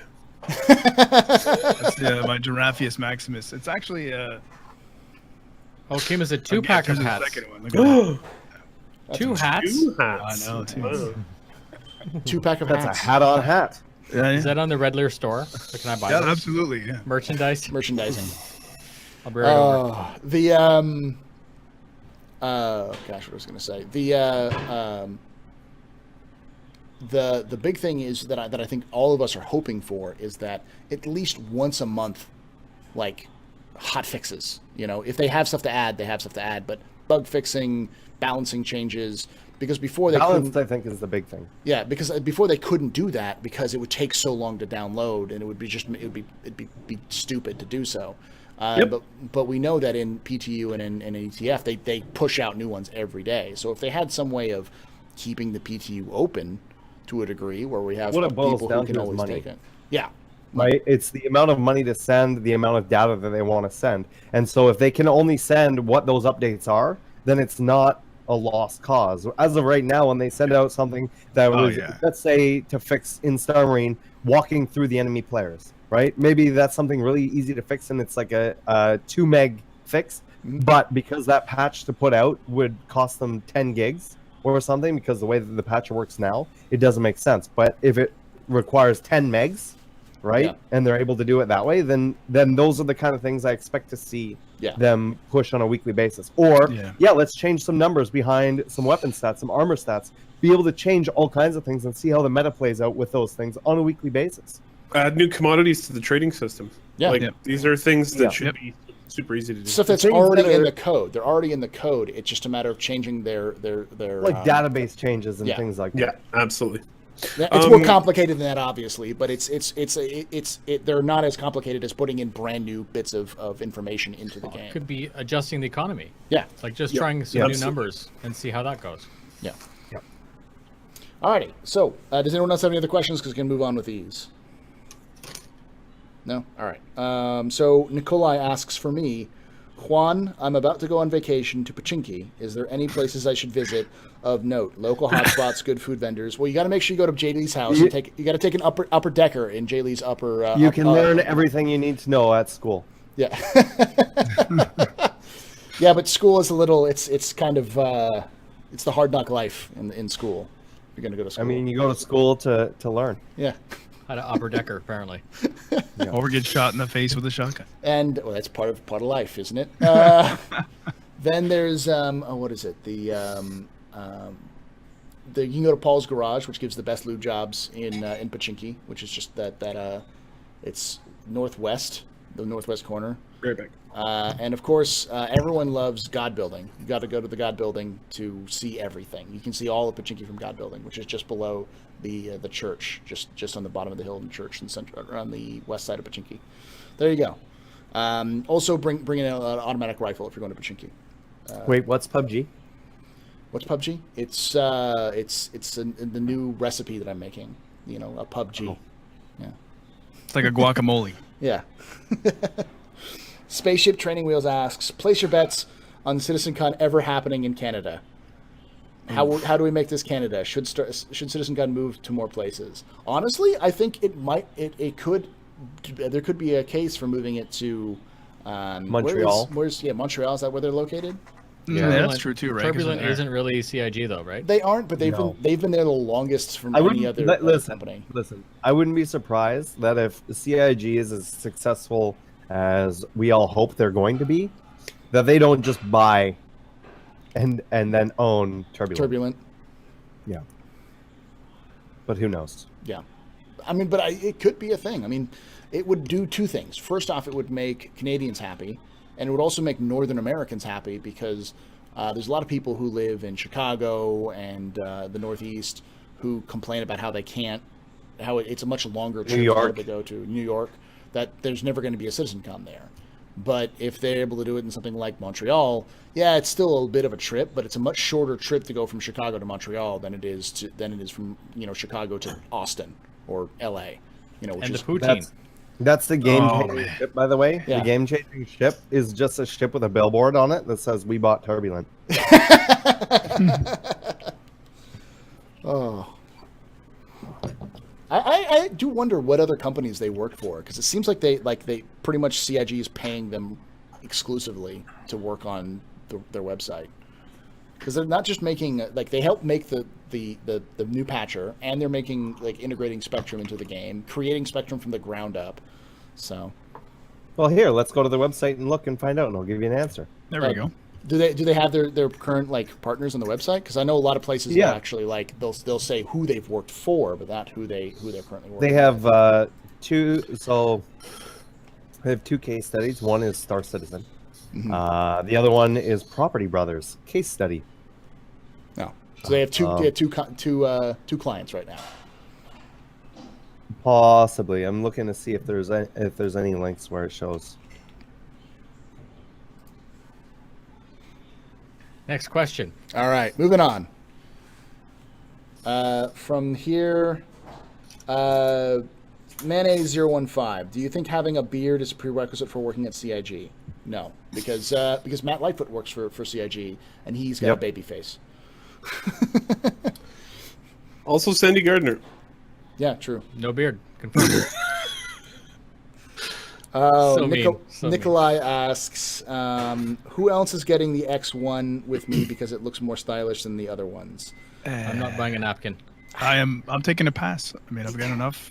I'll pick it up because I'll give one away, one or two away. That just happens. But I'll do give I- some away. But that's Oh it. yeah, Am I they're personally going to gonna be in own my them? buyback, but I probably won't own one myself. No, I mean I own dragonflies, and I don't even have a Nox, and I'm not really interested in getting a Nox because I like the dragonflies. I like the look and I like the purpose behind them. Yeah. I mean, the only reason why I may get one, and if we talk about racing, I don't do racing. Never got into it. If it was, top tier competitor versus a Nox versus whatever else, maybe. But just for another bike, it's just a pass right now. Yeah. Who knows? Maybe it is. Maybe one of the variants is a game changer. Yeah, maybe. Who knows? Changes the game, turns the whole thing into 2D isometric, top. It makes all the RPG. colors inverted. The Yeah. bike that's shaped It like a literally phaser is a game changer. shoots It shoots a real things. phaser. Next question comes from Mayonnaise, who asks, do you think there will be a limit to the number of times you can refill your spacesuit's air supply from your ship? Yes, No. as much as in terms of how much air your ship has. Wouldn't it just have environmental systems to replenish it? Yeah, Like that's what I scrubbers would and think. This is how I think they're going to do that system. If you want to refill it in your ship or while you're walking around on the planet, it'll do that. It'll just do it slowly over time. But if you want to instantly fill it, you'll be able to do that on space stations or on planet side, and it'll probably cost money, like in-game money. That's how I see them doing it. I can see the environmental systems inside your ships requiring recharge, being not expensive at all, but That'd be cock. That'd be but- cock for nothing. But I mean, the thing is that the environmental systems themselves, it makes sense that maybe once a month you have to go through and refill them because your scrubbers are going to get out, or you have to replace your scrubbers or something. There has to be some sort of balance to the point where people aren't just sitting in their cockpits being like, "Fuck you and your 10 UEC for recharging my suit." If you're not in your suit, that means that you're not protected from the elements. So then if for whatever reason somebody does blow the side of your ship out, then you're not in your suit and then you're screwed, right? Yeah, if that's it's not true. recharged or whatever. So keep that in mind as well. There are downsides to not wearing your suit in your ship, but it would also make it so you need to recharge your suit and then make it so you actually have to take your suit off in your ship, among other You could reasons. just take your helmet off. Well, yeah, but the thing is Right, but not if you have to recharge your suit. yeah, if you're low on oxygen and your tank is low, then you're going to have to actually take it to a recharge station and recharge it. So that means that you Right. wouldn't be flying with it on. I would imagine the oxygen tanks or whatever aren't located in just your helmet. So yeah, it would prevent people from just taking off their helmet and then putting it on right away or whatever. Balance is a coming, ladies and gentlemen. Yep. And who knows? They may have some other idea. But all of these answers are 100% official and confirmed Yes. by CFG. By CIG, you have to go to take them to the forums right Clip now that and tell them that. and send that Clip to them. all of the community guys on Yeah, Twitter. just tag Disco Lando in all of them. He'll love you, absolutely 100%. He'll offer you a free ship for doing that. But the key for like suits and stuff like that is valuable gameplay. Like your decisions matter. If your decisions don't fucking matter, like if you refilled your suit or didn't refill your suit, then it becomes pointless to have a suit in the first place. So everything that all your decisions should have weight and consequences. So that's the reason why I'd like to see something, at least some kind of maintenance that was required for your environmental systems in a regular basis. Next question comes from Edgy Meme Bear, who asks, "Did you eat peanut butter today?" No, I didn't. Did any of you have peanut butter today? He asks this every question, every chat. No, I haven't had any peanut butter today. Do you have any Peanut butter's the devil. Did you have poutine though? That's the question. Nope. I had ketchup chips Ketchup chips. and then some all-dressed chips and then I had a some bag bagged of milk. curds. And in Canada, chips is actually chips, right? Not like in Yeah. the UK where No, it's chips, fries. chips are real chips here. Yeah. Okay. Yeah. Okay. Canada Don't worry isn't about it. infested with the dumb language. We're all the best parts of the United States and all the best parts of the UK. Okay. It's Yeah. just that's why it's so amazing up here. You actually have cookies and not biscuits, which is amazing. By the way, on this topic of food, I think we need to clarify something. Ham is not Canadian bacon. This little morsel here that I've broken off because I ate half of it. This is Canadian bacon. It's the same bacon I That's knew what I wanted everybody something else funny. eats. Canada. Listen, we're trying to make it exotic, okay? When we have ham slices and call it Canadian bacon, it's because we're like, it's what they have in Canada. And most people believe it because they're stupid and never been to Canada before, you know? What are you Yes, gonna we do have next, real Nick? bacon in Canada. Thank you very much. We're gonna ruin Bologna next. Bologna. Ooh, Bologna. Oh, God. gotta love the Bologna. Next question comes from McKellen John, who asks, so besides talking about Game Changer and Squadron 42, what other topics are likely to be covered at CitizenCon? Also, any of you gents going to be there? So is anyone here going to CitizenCon? Nope. I don't have enough cheddar to go. It doesn't make sense for half a day. And cheddarless. I'm going to VerseCon, but that's because I live in Austin, so I have no excuse. Yeah, no, I think we're good. go ahead. I said I think we're going to see the city tech that they were talking about. They said they've already started working on, if that's further along. And possibly more of the biomes, which I was kind of expecting to see at Gamescom. But You had a really cool stream of biomes yourself. Yep. I have secret access to Ultra Double Top Secret NDA Evocati. You guys don't even know about yet. Double top secret. Double top secret. Yeah, it's Evocati with 2 eyes. Yeah. I think that Evocati. I still think we're gonna see Jump Point. I think we're Yeah, I agree with you. But you know, Jump we Point's already so talked about this before, but there's nothing really stopping them from showing it, even if it's not coming out for a year. And on top of that, they've also, like, the whole theme is exploring new worlds. So I think seeing things that we haven't seen before on planets, cities, jump points, for traveling, because you're going to have to be able to get there somehow. And we'll see, more than likely, the Game Changer ship will be announced as the thing that changes the game, but also helps you explore new worlds by building, It's a homesteads. ship that poops out jump points. It's Yes. a brown starfare, man. It's just a waste management ship. Waste management ship. What do they call them? Honey pots? Or honey trucks? Honey wagon, sir. Honey wagons? Thank you, honey wagons. Yeah. So, we were last talking about honey wagons and honey pots and the differences between them. And now we're going to move on to Mayonnaise, who asks, do you think on larger ships there will be weaknesses that can be exploited to bring down the ship fast? Example, like a thermal exhaust port. Yes. Redler, were you playing Elite Dangerous when all you had to do was destroy the FTL drive and it would blow up a ship?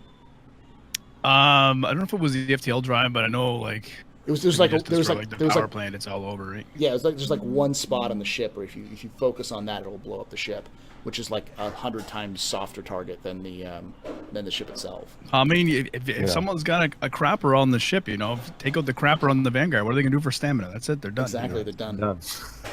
2 weeks later, they'll just die. It sort of leads into something else that I hope that CIG goes with, is that if you continue to damage the outside or a certain part of the ship, that it doesn't always necessarily result in a giant explosion of the ship. I would like to see that. Maybe more of if you targeted like the engine or the quantum drive or something from the internal, then that's when the ship really explodes. I don't know if anybody else shares that same thing with me, but especially with the multi-crew ships, you're going to need to be able to sort of get out of there. Yeah. There needs to be stages of destruction. I think we've been getting a lot of flashy explosions, which is nice, but the idea of ripping off like a ship, like take a cutlass, rip off one of the engines, and suddenly it's just not going to be flyable or controllable. Mm-hmm. And so, I mean, when it comes to, sorry, go. I didn't mean to interrupt you. Then that gives time for the crew to try to repair or try to escape before something bad happens. Because right now, like a Starfarer blows up and you're done. Like there's no time. There would be no time, even if those escape pods work, for a crew to get to escape pods and get out. Right. There's way too much gameplay potential lost by a ship quickly exploding. I agree. Between repair and even just the experience of trying to limp your ship back to a spaceport, calling for aid, those SOS calls. Think you have to board a ship to blow it up. Yeah. Permadeath. That adds so much more gameplay right there. Have to board it and plant explosives on the reactor. And that makes sense, because what I'm sure a lot of people who own javelins don't want is some douche coming by with a god gun and blowing up their ship and killing 100 people, putting them all in loading screen. That's not cool. I mean, Alpha Strike is going to be a thing. The time to kill right now is so fast. It's just it's going to go down. Well, it will also be very, very variable between the type of ship that you're flying. Yeah. I think a lot of this stuff is going to be answered with Item 2.0, because you'll have things like component health. You'll have, because right now it's just your ship has a health bar. Each of your components on your ship has a health bar, like your engine has a health bar. Once the health bar reaches 0 on your engine, you explode. Yeah, I mean, there's and that's a whole nother stat that you can bring to a ship where on ship A there's a bigger vulnerability of it exploding and a bigger target for it to do that. But on ship B, which does the same thing as ship A, that vulnerability is different, either in a different spot or smaller or whatever. So that ship's maybe more expensive, or there's other downsides to that ship, or things like that to that nature. So yeah, I mean, it really should be ship specific. Wow. Yeah, no, I'm just getting words out.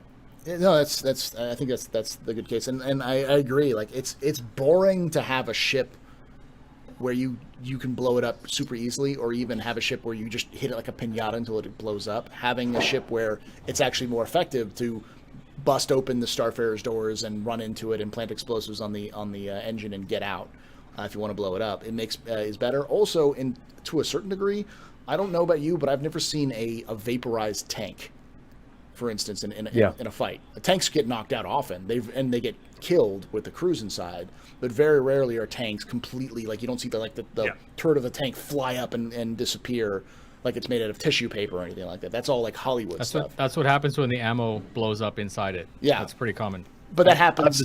This is my job for 15 years. What we're talking about. But we're not talking. It's something that takes. It's not like something that happens with one shot and suddenly everything goes up instantly. It's not something that often happens. Right. Most tanks are built to withstand multiple rounds, or at least enough I rounds. think a good analogy would be car explosions. Yeah, on movies and how they actually happen in real life. I'm happier with car explosions because tanks disappear.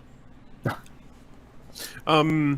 So yeah, and like car explosions are a great example, because what cars actually do in real life is catch fire and slowly burn down. Yeah. They don't go.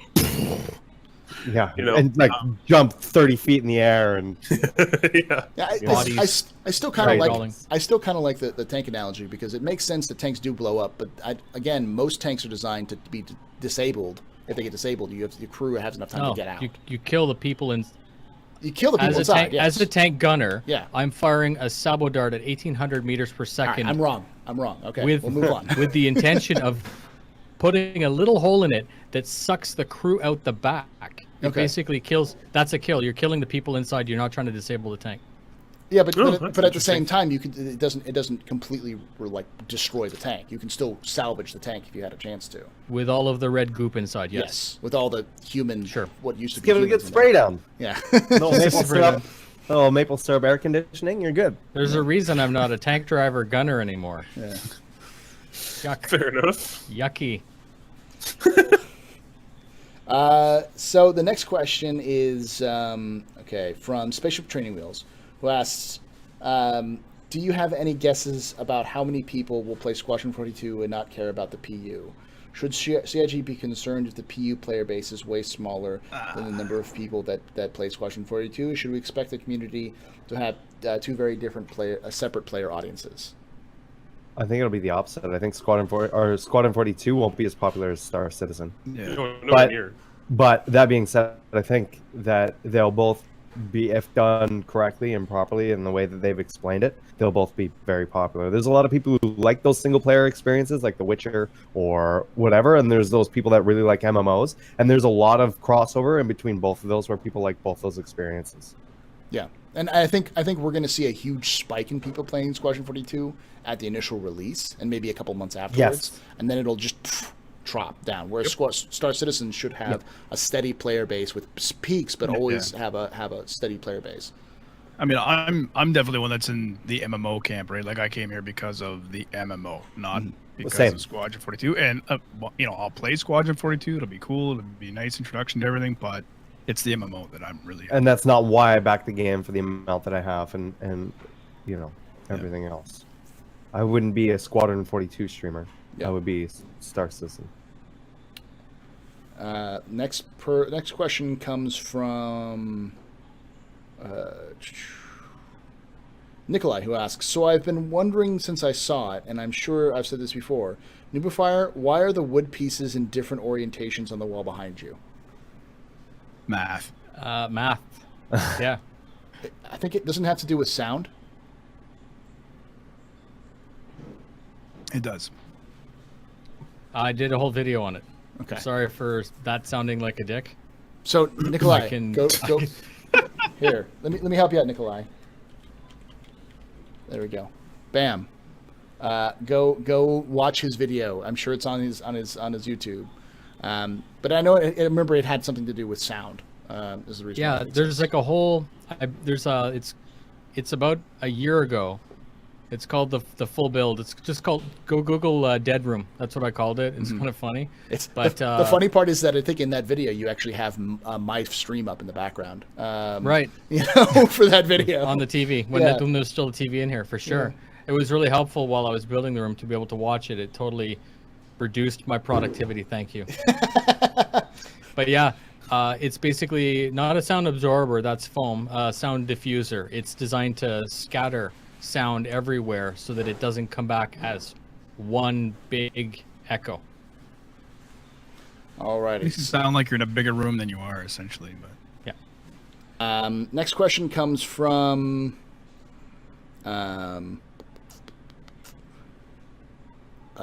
why do you feel it's been so long between updates? Work on framework systems. Will 3.1 also be long in coming? This question's from Indofro. So So the question is, how long is it going to take for us to get 3.1? do you think it'll take as long to get 3.1 as it has with 3.0? No. Or and no. 3.0 is game changing, man. 3.0 is everything. also will why take- has it taken so long? Is the question. It will take them as long as it takes them to get it out. That's a good answer. I like it for sure because that's the safe answer. The That's the reality real answer, though. I know, but 3.0 has. I mean, you just look at the last two ATVs. Go back and look at the last three ATVs. You got stamina, atmosphere, the traffic controller, planets. You know, like there's so much and subsumption. It's all the core things for the game to be built on are coming out in this one patch. So that's why it's taken a year plus, and that's why it sucked for us, the people that want to play and make content for you guys, because the reality is there's nothing to talk about except all the hoopla that's coming. Next question, I think, is a really good discussion question. I guess we'll be kind of quick on this because I want to make sure I get this before my stream dies again for the 1,000th time. May015 asks, do you think it'll be difficult to play Star Citizen solo? Let's go individually. Soros, do you think it'll be difficult to play Star Citizen solo? It depends on what it is you want to do. Okay. I think that it'd be as easy as booting up the game and doing whatever. Like, if you want to play some of the stuff, I don't think you'll be able to experience as much as the game as you would in an org or with a group of friends. Okay. How about you, Redler? I think you'll be able to play it solo. And obviously with the AI and stuff, I just don't think you'll be as efficient or fast or whatever it is you want to do, or as effective, because you're just using straight out AI instead of real people or something like that. But I don't think they're gonna hold it back. I mean, I guess what we don't want to see is like sort of the offline mode that Elite Dangerous has, kind of thing, where it's just nothing but solo. How about you, Nubafar? Do you think it'll be able to play solo? I think if you played solo, you'll be able to, but I think you'll be missing out on so much fun. I actually think that unless your org sucks, so go get a good org and then play with your friends, because that, to me, the whole point of an MMO is to play with other people. Yeah. So why would you want to play solo? And I'm not saying you're not going to see other people out there, but the whole point is to have fun with your friends. So, yeah. How about you, Nakara?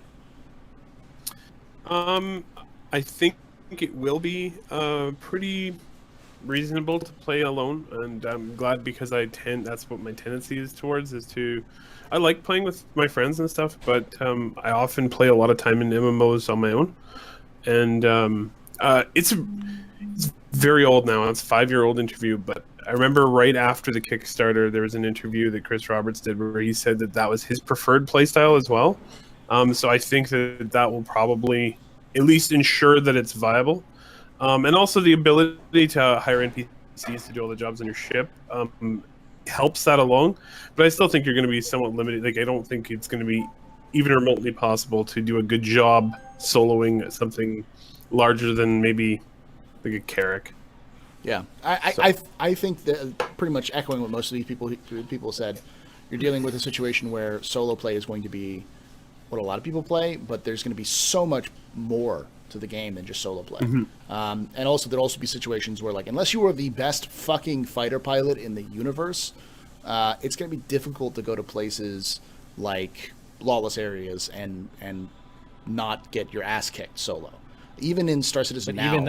Even then, if you are in a Saber, and you're whatever sector you want to fly into, those options may not be there for you. The gameplay that you want, you may not be able to achieve by yourself, just because of the area that you're in. Yeah, and I was going to say, even today in Star Citizen, if you try to go up against 2 or more people who are fighting against one person, you may be able to avoid dying for a long time, but eventually you're going to die.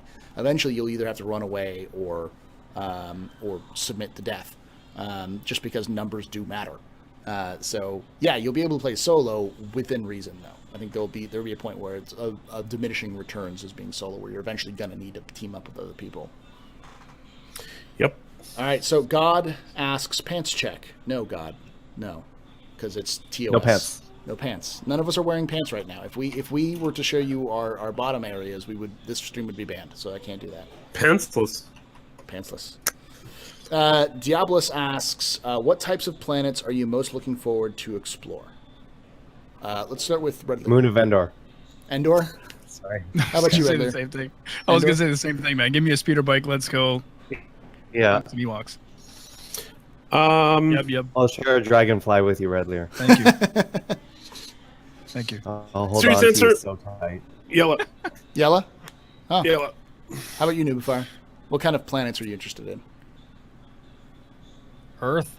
It's like, yeah, it's a good response. There's a lot of cool stuff on Earth that I haven't seen in my own lifetime, so why not just go looking for it on in a video game? Man. But no, I mean, obviously you got such a hard time with Earth. No, you got like pick any movie, any sci-fi, and take all the planets from that and jam them into this game, please. Yeah. Simon says. I'm looking forward to a diverse planet for once. like in every science fiction movie and video game, it's like, oh, it's a forest planet. Oh, it's a snowy moon. It's whatever. It's like it's a one biome for the whole fucking Can planet. they Yeah, that's make true, Board yeah. Gamer's head a planet I can land on? It's just a giant egg in space. Space egg. Oh, that produces a monster that consumes the entire. Took away my moon of Endor. Does this mean you're not sharing the dragonfly? No, we still will. We Okay. still will. But I'm gonna say this just because I'm curious to see how they're gonna pull it off and how they're gonna do it is Arcor. Hardcore. Yeah. Or this. Hold on. Yeah. Synth World. See, it works. Sorry about that. I wanted to. My wife was playing something very loud, and I realized I was being very loud, so I have to be a little quieter. I'm gonna whisper into my mic, you guys. Need more foam. So we've only got a couple of questions left, and I'm going to speed through a lot of these. Do you hosers think that an ice planet would have to have lore referencing colonization by Canadians? Yes. I mean, at least igloos. That's how the outposts. And drive-throughs. The other funny I think they should still spray paint, and we can spray paint a giant Canadian flag on the ice. what needs to happen is there needs to be a colony like on a really like warm planet that's only by Canadians. They just got tired of living in Canada, and so they wanted to move to a place that's actually warm. It's in a bubble and it's all ice and snow. Yeah. We just want the views.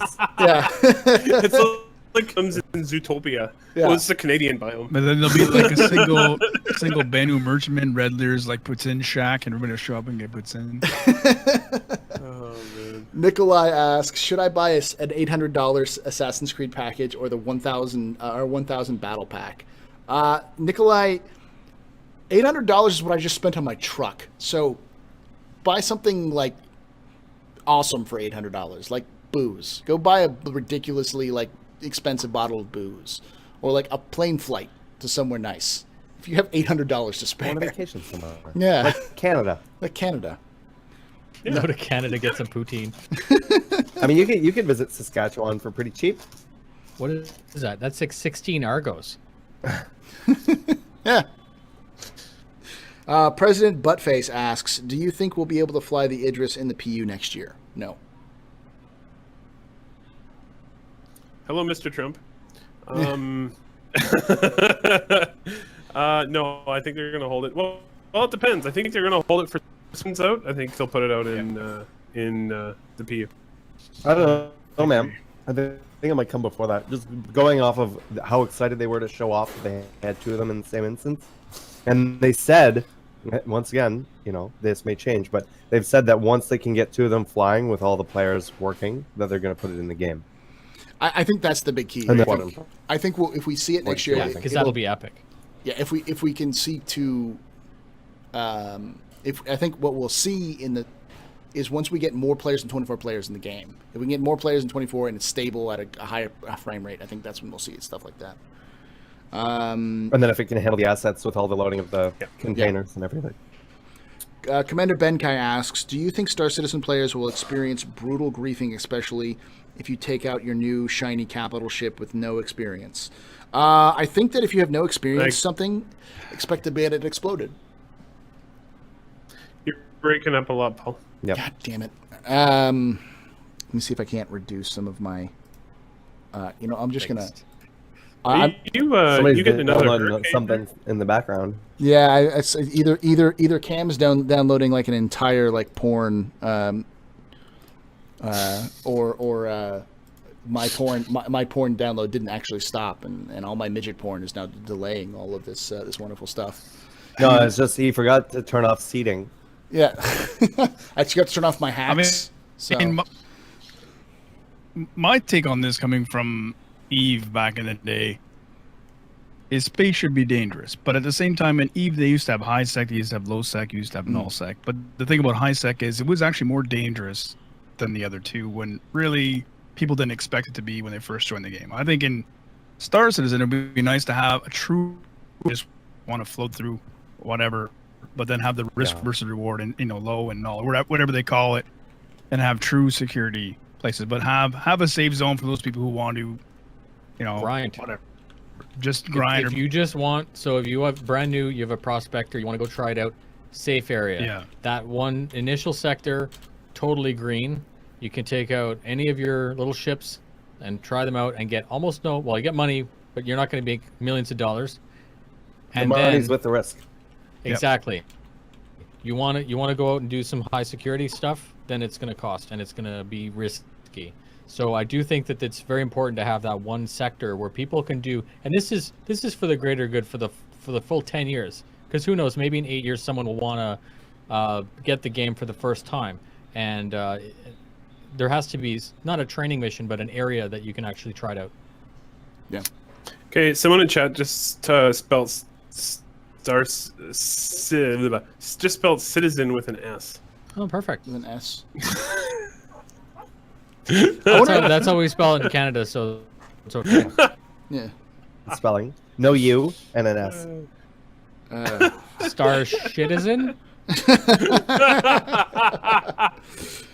Oh, alrighty. Wow. So, All right. Jolio1 asks, if you were betting men, do you think 3.0 will be out of PTU? When do you think PTU out and of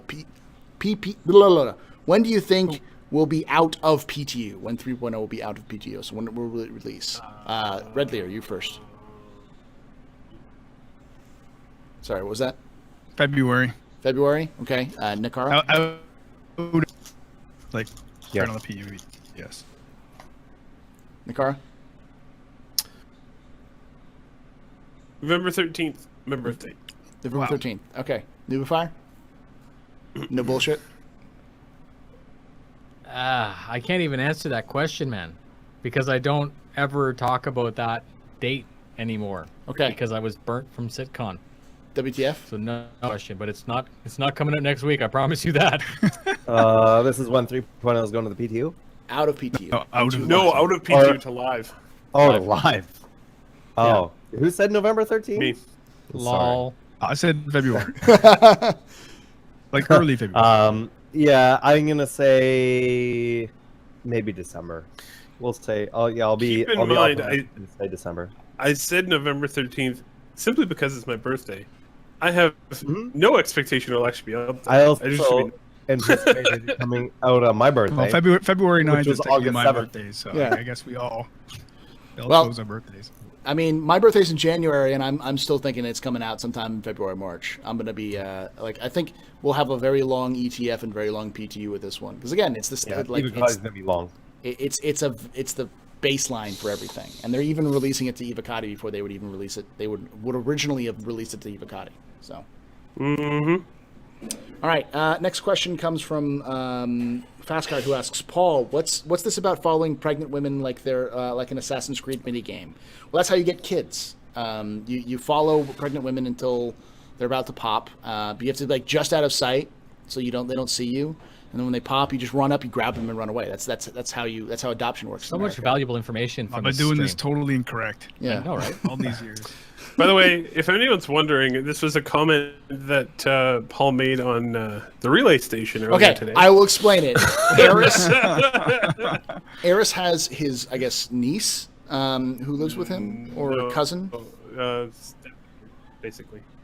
stepdaughter. Okay, so he has a It's his girlfriend's daughter. Okay, so he's a stepdaughter who came up and hugged him during the cast, and Eris went, "Can you get me another beer?" And she said, "Sure," and she went off to go get a beer, and came back with a beer, and everyone was braiding him for getting his stepdaughter to get him a beer. And then after he got the beer, which was a Guinness, so she got the good beer for Eris. He sat there and was like, I'm gonna be all gloaty about this. And Fastcard asked, "Okay, so how do I get one of them?"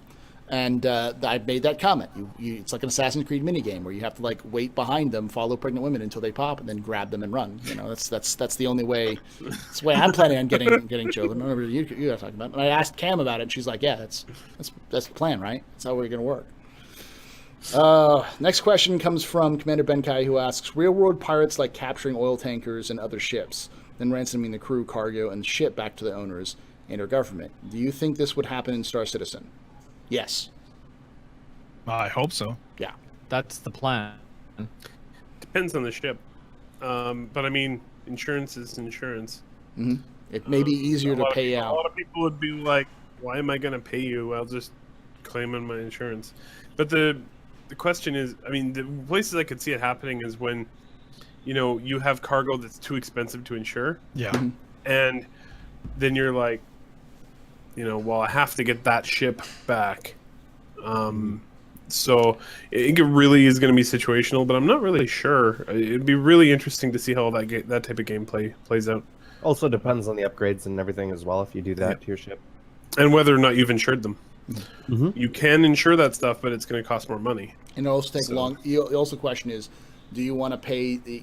If I was a smart pirate, I would ransom everyone up for the just below the cost of what it would be to buy it back quickly. And so you just say, listen, you can get your crew, your cargo back, and your ship back, so long as you pay me this amount of money, which I know is less than what you would be paying for if you just said fuck you and let me take it and you claim everything on insurance.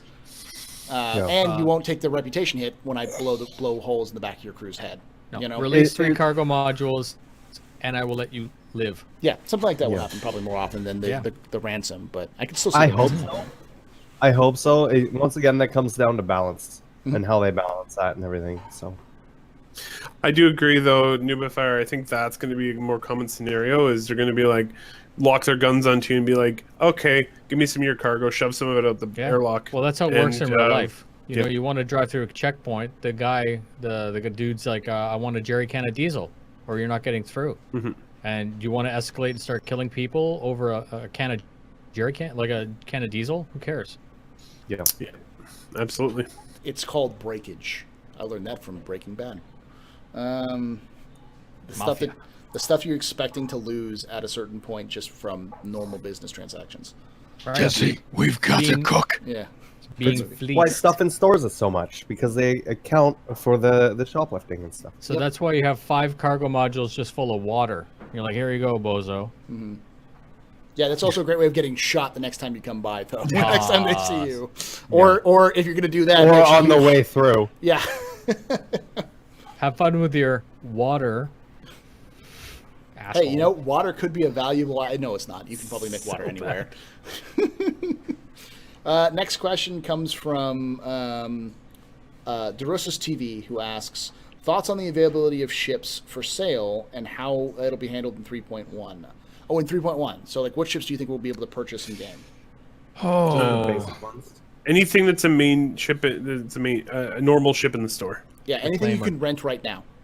I would even go beyond that and say any ship that has a game package.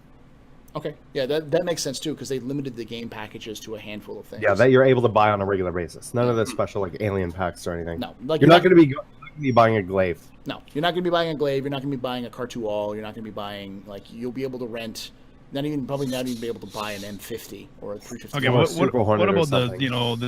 the beloved Super Hornets? No. and the No, Sabres? no. You'll Base be able, Hornet. You'll be able to get a Saber, probably, and you'll probably be able to get a Base Hornet, but you won't be able to get... I don't know about a Saber. They weren't rare ships, though. You can purchase Sabers right No, now, but can't can you buy them at any time? Yeah.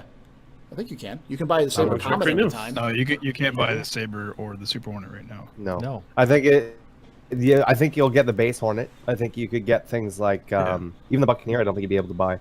Yeah, so right now you you can't got buy the Gladius. The Auroras, the Mustangs, all your basic ships. Yeah, you got Cutlass Black, Gladius, Hornet, a Starfarer, or not a Starfarer, a Lancer. There's Constellation nothing. Andromeda will be the biggest you'll Right. be able to buy. Yeah. I agree. I think The Reliant. you'll also be able The to buy Reliant's a things... package now, isn't it? Yes, it is. No, it's not. Not yet. I don't think there's a I thought it Reliant was. package Fuck. yet. You will be able to purchase things like the P-52, and I'm sure all of the ground vehicles. You'll be able to get a Nox or the And a X1. fleet of Auroras. Yeah. Yep. Next question comes from Spaceship Training Wheels, who asks, before SitCon, will ATV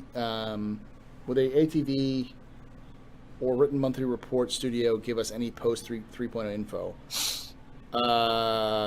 He says basically what we're going to get. Are we going to get any kind of moving beyond 3.0? And I don't think until 3.0 is released. Yeah, I don't. It's kind of hard to say because they've never done this for any other patch, and we've never seen them revert back to something that they've done before. Now, I hope that they revert back to the studio updates because I really like those a lot more than the burn down. Because we get the burn down update the next day anyways on the schedule report, so it's kind of irrelevant. But yeah, I'm not sure what's. I think that the schedule report, I hope, is going to stay just moving forward. It'll just once 3.0 is out, then they'll switch it over to 3.1. I'm talking once it's on live, they'll switch it over to 3.1. But I really do hope that it goes back to the studio updates instead of rather it being these burn downs or whatever. I hope that it's just a temporary That is measure. what they said they were doing. They said until 3.0 is out, we're going to be doing this and then going back. But, I mean, whether that actually happens is a question mark. And do you think that they'll continue to do that once it's in PTU? Or once it's in even in the Evocati? I can see Evocati at PTU. I don't think we're going to see burn down. I think once it goes into Evocati, they'll stop doing the burn down. What they'll do is they'll do like the weekly updates. But the issue is, at that point, it's a waste of time and resources to tell people that there's still bugs. The reason why they had to do the burn down was because people were getting antsy, and once it goes into ETF, people are going to be less antsy. They'll still be pissed, right? Because the Evocati will be able to play it, and they won't. And but it's a milestone that we're more tangible. So yeah, people will leak it out, all that kind of stuff. At the point it reaches the ETF, where it's pretty much anyone will be able to see it. I mean, it's just a more tangible milestone, right? Yeah, it's more real because you know that people have it other than CIG. So this is a question for you, Saurus, from Elwalk, who asks: is this the first time you've ever done any podcast outside of your own? No. No. I've been on here before. You've been on here twice before. Yep.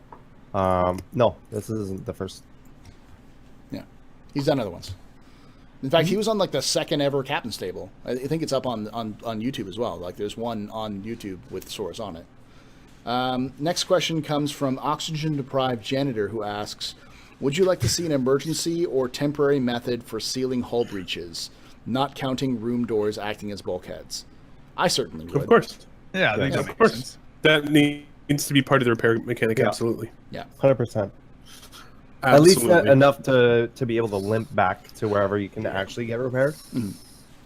I have always assumed that that's going to be part of the repair mechanic, and they actually showed kind of a bit of that, like fixing hull holes. But yeah, definitely. Next question comes from Spaceship Training Wheels, who asks, do you have any existing benchmark for how dense flora and fauna can be on planets? Yes, Crisis. Yep. Crisis is the same engine that's Crisis, Far Cry. They are aiming for their planets to be Crisis quality. So I would expect flora and fauna density like that. Yeah. What I would really like is to see it. We haven't really seen a forest yet, which is really the high Come point on, Sikon. for fauna density. I mean. Technically, a forest should be able Flora to prevent you from moving in it.